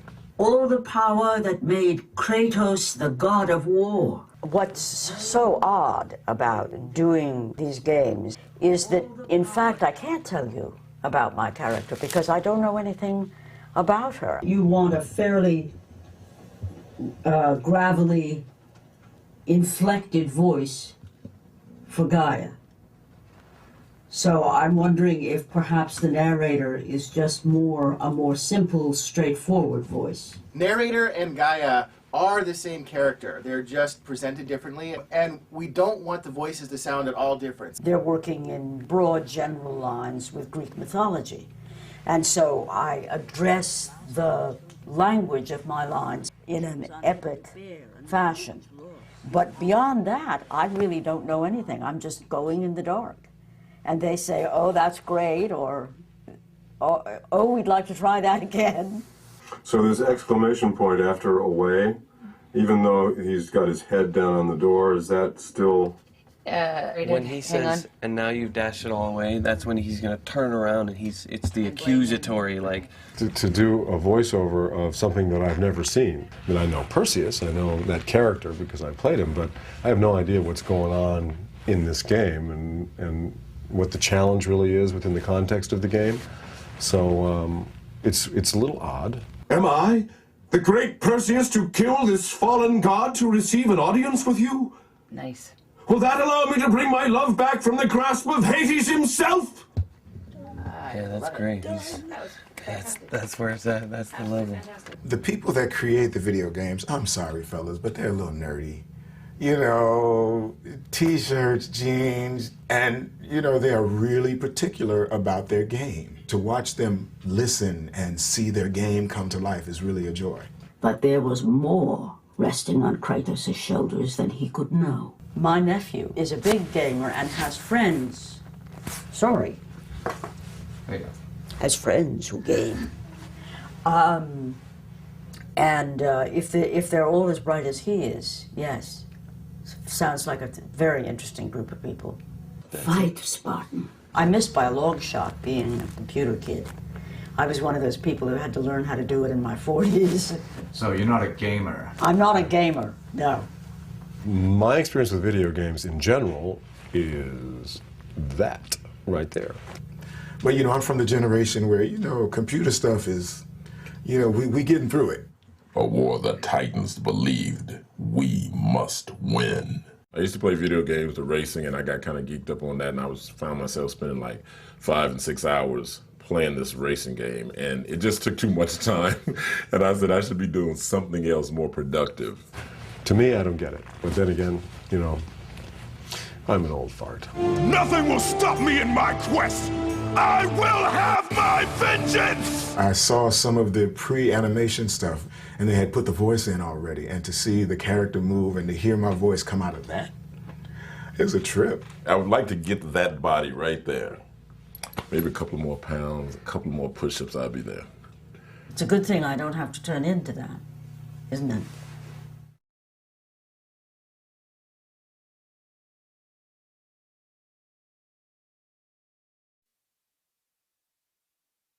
My title is Senior Technical Artist.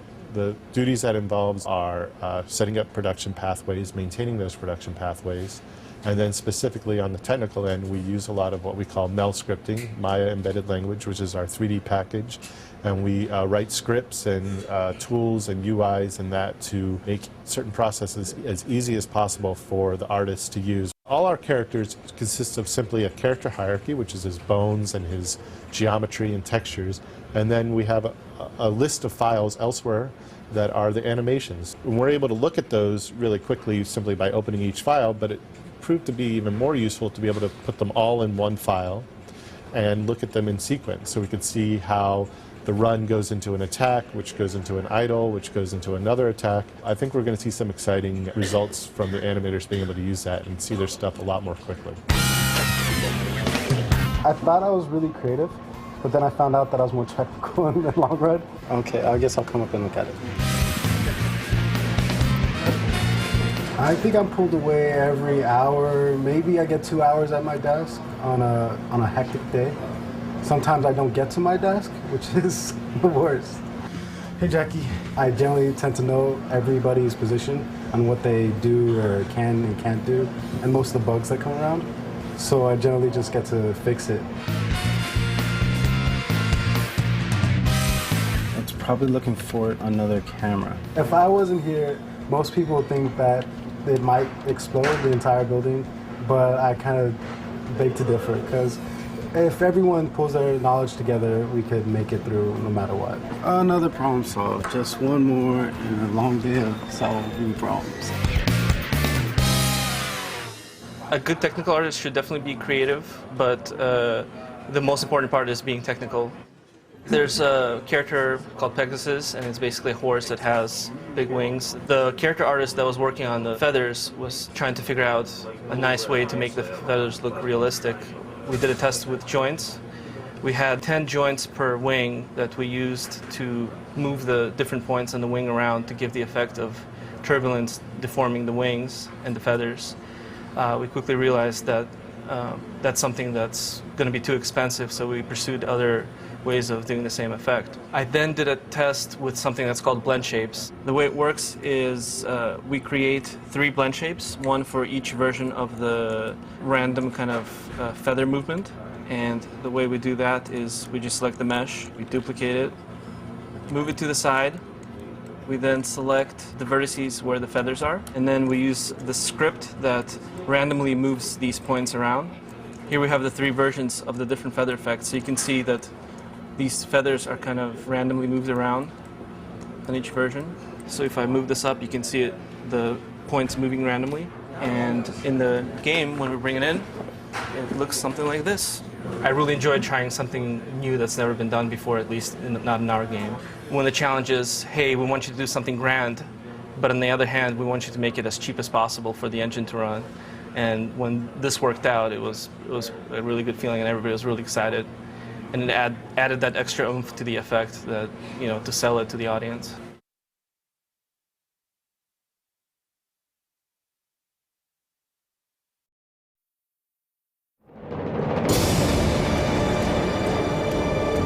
Upon defeating Ares, Kratos, the once mortal warrior, finds himself on a journey to the ends of the earth.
what the gods have made me!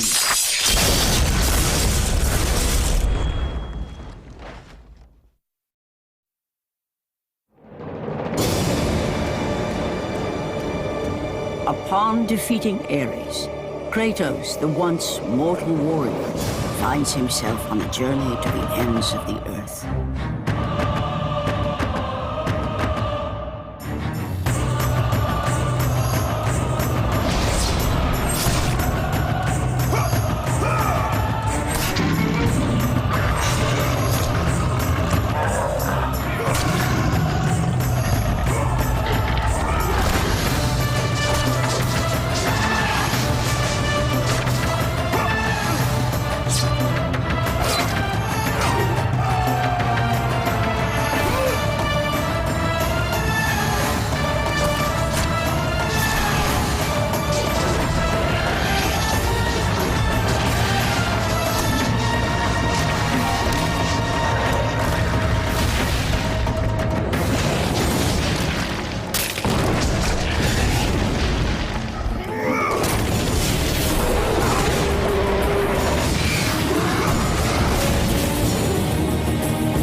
Hi, my name is Cecil Kim. I was responsible for the environment concept on God of War 2.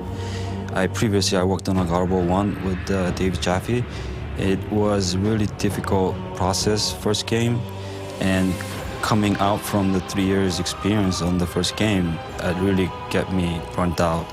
And luckily, second time, we had a little bit more freedom on creativity to go a little bit more free on the design the environments. And one thing that I learned from the production was that because I easily get caught up with try to find the solution in architectural details, which was wrong because that sort of limited myself to use different ideas. And now I understand the game better because this game is about the God and it's about this larger than life. It's all about, you know, the nature and about this crazy thing happen because the, you know, what that mutual power is like jealous each other or try to overpower each other. And by knowing that, I mean, it's not just about architecture, it's about understanding how the world is going to be set and how we can push it to make it just bigger than what people can imagine.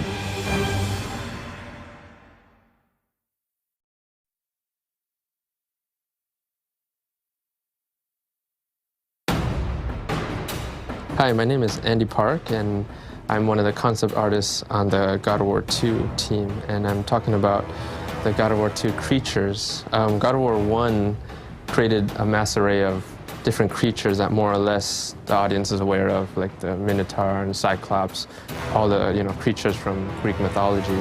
God of War 2 has a lot of those same creatures, but it really tried to take it to the next level.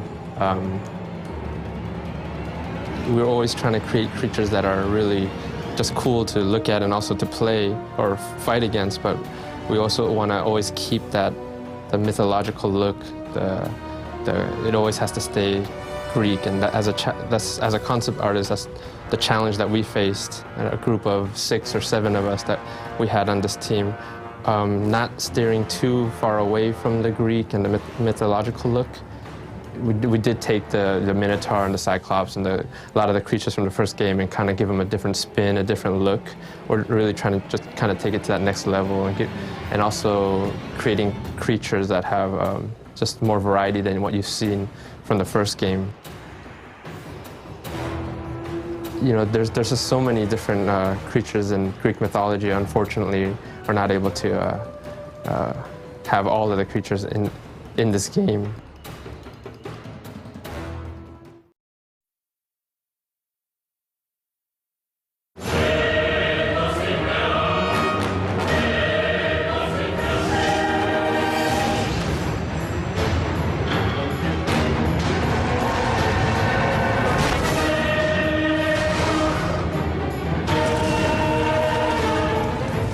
I like to think of music for video games as providing a function that is different from all other pictured media, whether you're talking about film or television. Somebody is actually performing an activity. They're holding a controller and they're doing something. And so that musical score is scoring the gameplay experience. In God of War 2, the character of the game itself is punching and driving, and swords are smashing into things. So there's an intense, percussive, slamming quality to the God of War musical score.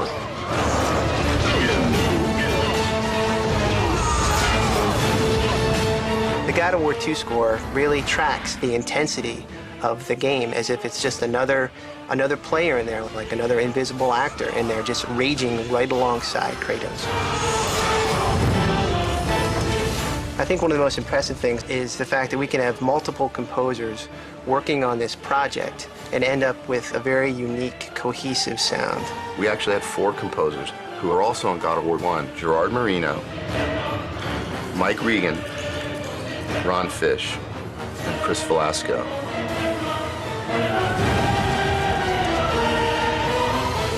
We work closely up front with the director, Corey, to really kind of define what musical cues are going to be needed. And then we design a cue list. When we get all those cues from the composers, they're kind of raw materials. It's time for us now to kind of cut it all up and adapt it and make it work in the game itself. We spot the game the same way that directors and composers sit together and spot a movie. And we're free to do all the different things that we can do in editing and in programming the music so that it sounds like you're actually hearing a cinematic score when you play the game. This time around, we added a lot more live production. Some of the compositions are a little bit more complex and frenetic, and we really needed just like the best players to really pull this off. And so we went to London for our brass. They just have an amazing sound. They're among the very best players in the world. And the brass plays a very important role in God of War. When they literally sight read their first cue, bam, it came out at us, and we were like, that's why we came.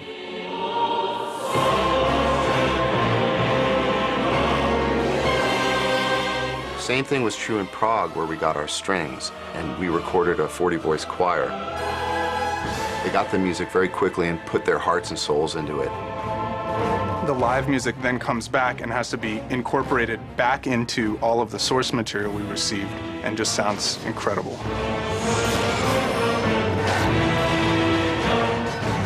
The music production overall, like the rest of God of War 2, is a massive undertaking. I think it speaks a lot to the quality of the game we're working on, that everybody is working so hard and still having such a great time. It just clicks.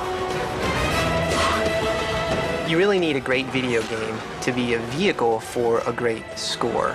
And that's what we have with God of War 2, just like we had with God of War 1. I mean, you end up with an experience that really raises the bar of what people should expect from a video game. We're combining synth tracks from the composers, brass from London, strings from Prague, choir from Prague, and all these elements coming together, whammo. It was like, okay, this is why we've done all this.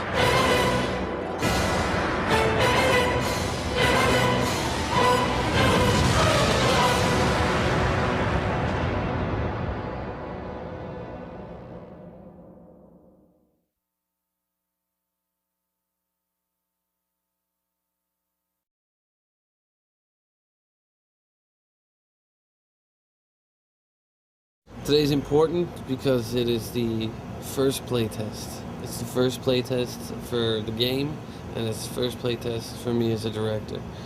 So it's kind of a monumentous occasion. The week, it was long. It felt like about a month.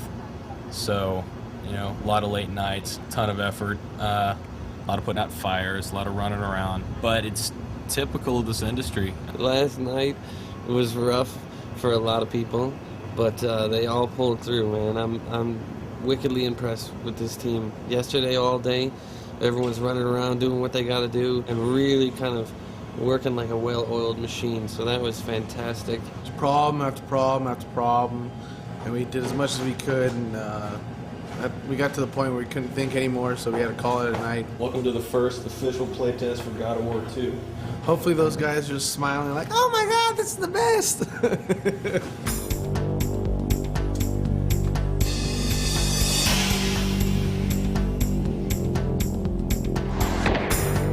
Everything is being videotaped, and it's actually being fed down to another room. Multiple people can view it from multiple perspectives. So far, everybody's fallen off the bridge. And we forgot to put a message on the chests, so nobody really knew how to do the chests to open them.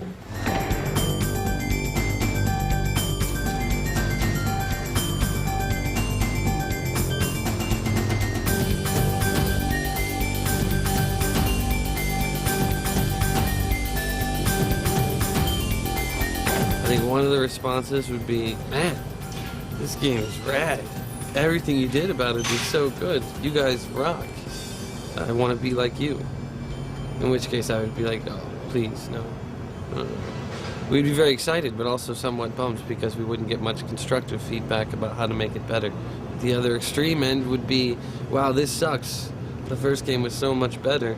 What happened? What did you do to it? And then, you know, we would be sad. The third type would be the constructive criticism, like, oh, you know what, I felt this part was a little too hard. It would really be neat if you had better enemies. The level was confusing, and I got lost at this point, which would help us on our level flow, so we go, oh, okay, that's good, we can pick something up from there. So the third is the most desired response. Chat about just some thoughts. Good thoughts, bad thoughts, anything, just throw out stuff about overall experience of the level. Integrating the puzzles with your exploration as well is great, because I mean, you're constantly seeing something new even while you're solving puzzles, which is pretty cool. They had great results. I feel honored that they worked this hard just to put together a demo for us to play. That's pretty cool. The stopping the time was real cool. That's, you know, real new. Couldn't do that before. That's going to have a whole new aspect to the game. And, you know, so far, you know, really got me hyped up to see the rest of the game. The game was received very well, even despite the little flaws that really bothered me and I wish we could have gotten fixed. People look past that. I just wanted to get everybody together. We just finished our first playtest of our first level that kind of has gone through the pipe, and it was received extremely well. It was great to see everybody kind of pulling together, and a great moment for everybody to see people enjoy it. Those of you who are barely awake, go home. Yes.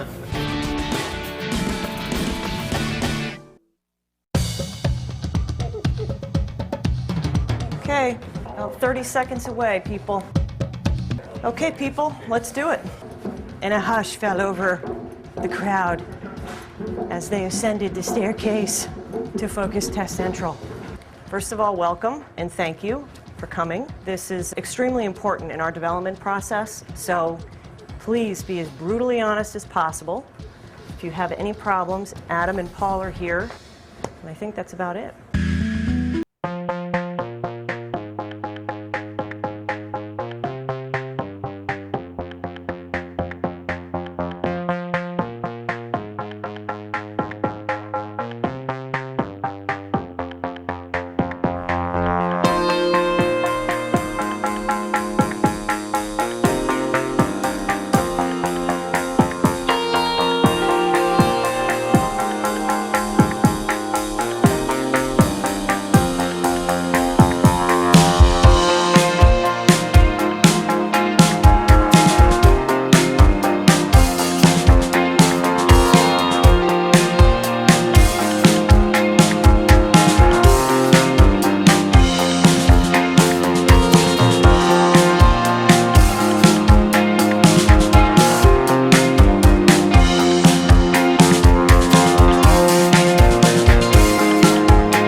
nemesis. annoying It's a when friend. Like, hey, you're walking too close to the edge.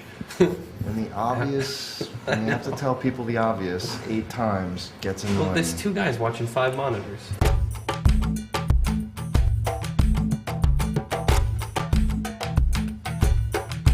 Absolutely feel free to say whatever it is. None of us get any better unless we find out what's wrong. So do not hesitate at all. I don't know about the rest of you guys, but the surprise rock guy who popped out at you, that freaked me out. It was great. I mean, I know if I'm playing at 3 o'clock in the morning, that's going to scare the shit out of me. So that was really great. I'd like to see exploding enemies. Did you actually, on one of your things, say you wanted more screaming? Yeah. Okay. So, Come on, that was good. See, I got a parking ticket this morning, and I was pretty pissed about it. And this type of game just makes me feel happy. Like, at the end of the day, if somebody fucks with me, I come to this at home, I just sit down, I beat the shit out of people, and they're like, screaming blood everywhere, and I feel good. That's fantastic. This guy is, you know, the epitome of the God of War fan. He's the type of guy that we totally appreciate as developers because he's so freaking into the game. He's also the type of guy we're probably scared to meet, you know, in the real world, like in a dark alley or something like that, because he's fucking out there as his love of violence. I really wanted to see that thing topple onto an enemy's head and like smash him and have him like writhing in pain underneath the rock. He may be taking it to the extreme, but I think everybody has maybe a piece of what he talks about, which is, I've had a bad day, and I want to go home, and I want to vent my helplessness at a situation at work out on something, and I don't want to do it in the real world. I play this game, and I tear this guy apart, and I feel powerful. Thank you very much, guys. This is awesome. This is really going to help us. We fared better than I thought we would, especially with how down I was this morning about it. So I'm psyched.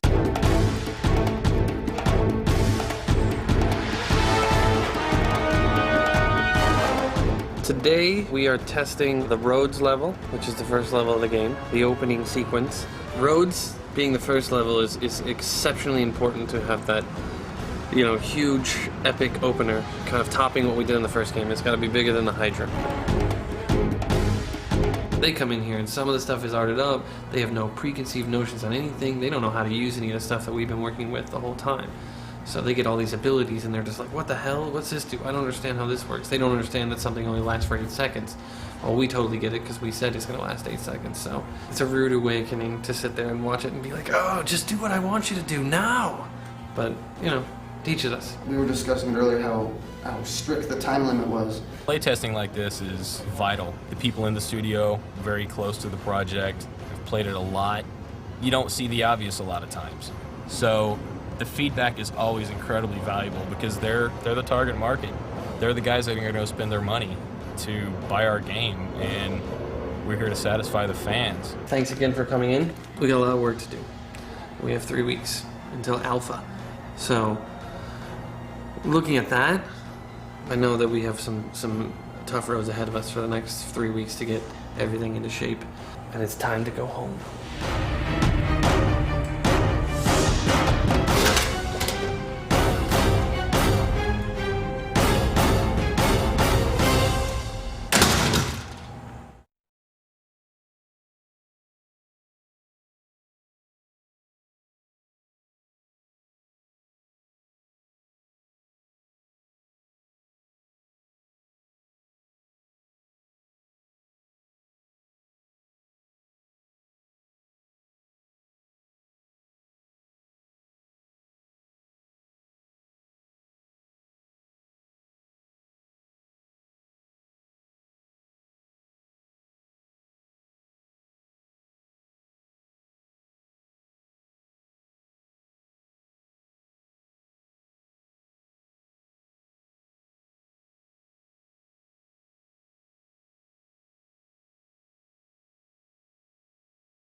And I was like, look, I'm not ready to make any cuts. I had that cheesy, like, what is that, Project Greenlight the first year when he was like, over my dead body, we won't get that.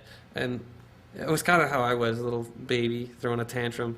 And then I sort of realized, wait a minute, maybe this is for real. But in the end, I've learned a lot from that. Not that I'm so comfortable with it that I want to start cutting shit all over the place or anything, but I know that that's going to come again.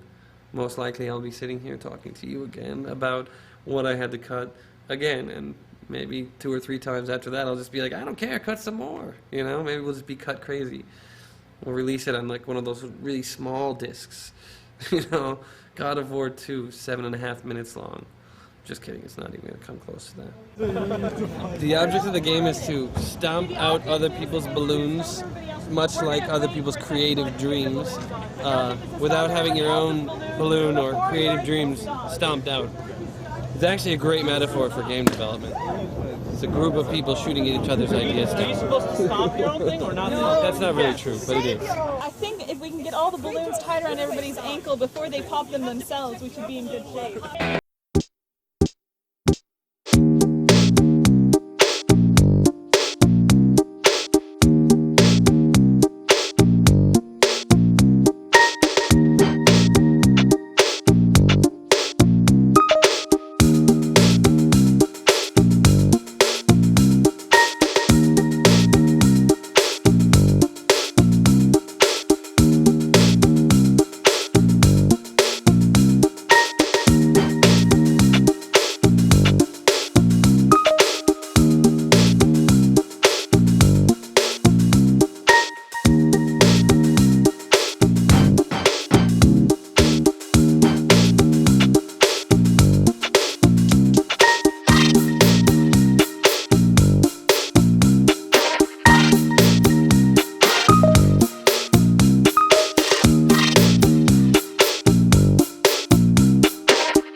As much of their pie in 5 minutes or less. And Ashley, are you opting out? You're talking trash. All right, I'll do it just because I like talking trash. I'm kind of full right now. I don't know if I can handle this delicious pie. I'm ready for this. I'm going to take it out. This is my pie.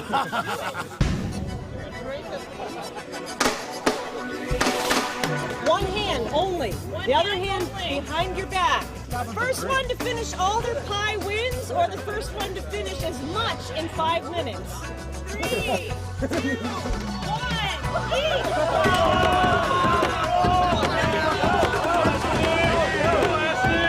go!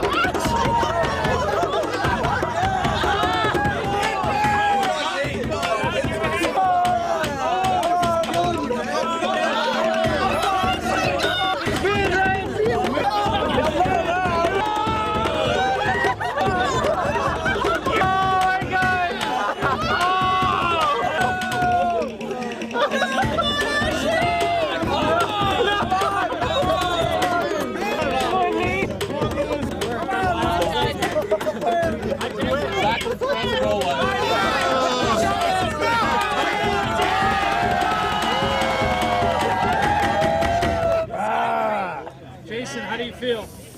Fool. They call me a god. They call me a god. They call me a god. They call me a god. Let's go. Got a few trophies and stuff. I got baskets of joy, and this is my plaque. My friend Kratos. I drink to him, I salute him. I would say that I have an infinitely larger amount of respect for the concept of a game director.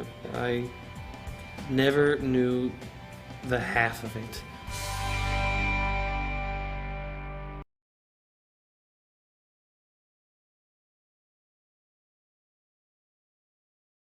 I've never been nervous in public speaking situations, but I am a fucking wreck for this thing.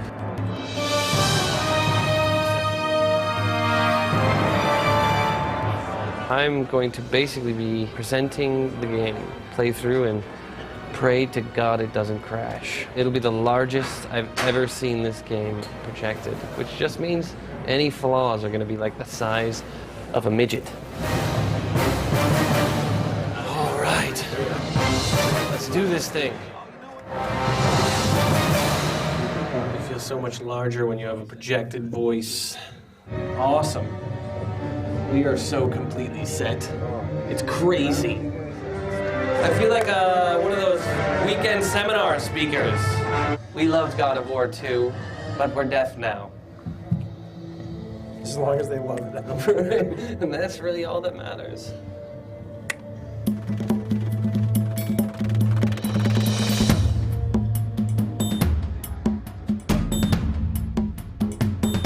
I can feel loose. Feel loose. Feel ready to hit some buttons. The gods of Olympus have abandoned me.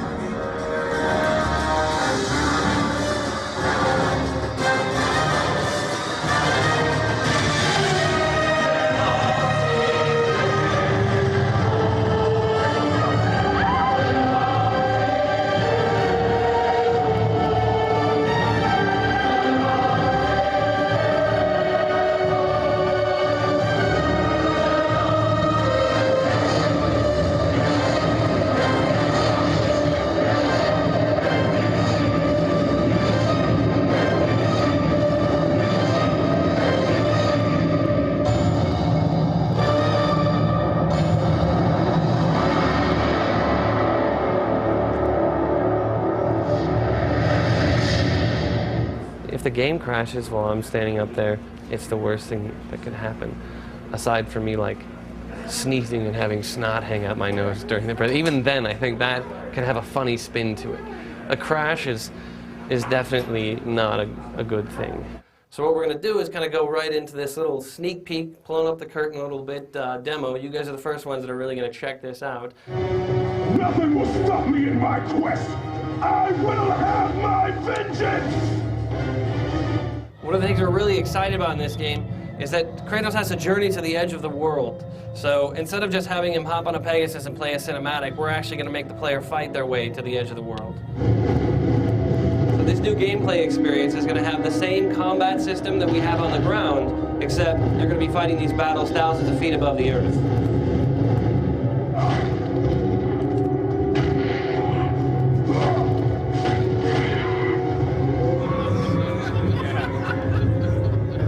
So that part of the game is actually not necessarily directly linking up to this next part of the game. We wanted to give you guys kind of a diverse experience.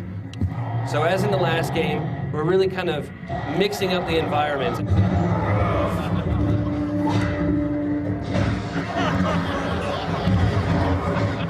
What we're doing in the second game is actually turning the pickups to more of an in-game acquisition. So every time you fight a Cyclops and you rip his eye out, you're actually going to be able to collect that and use that to get rewards.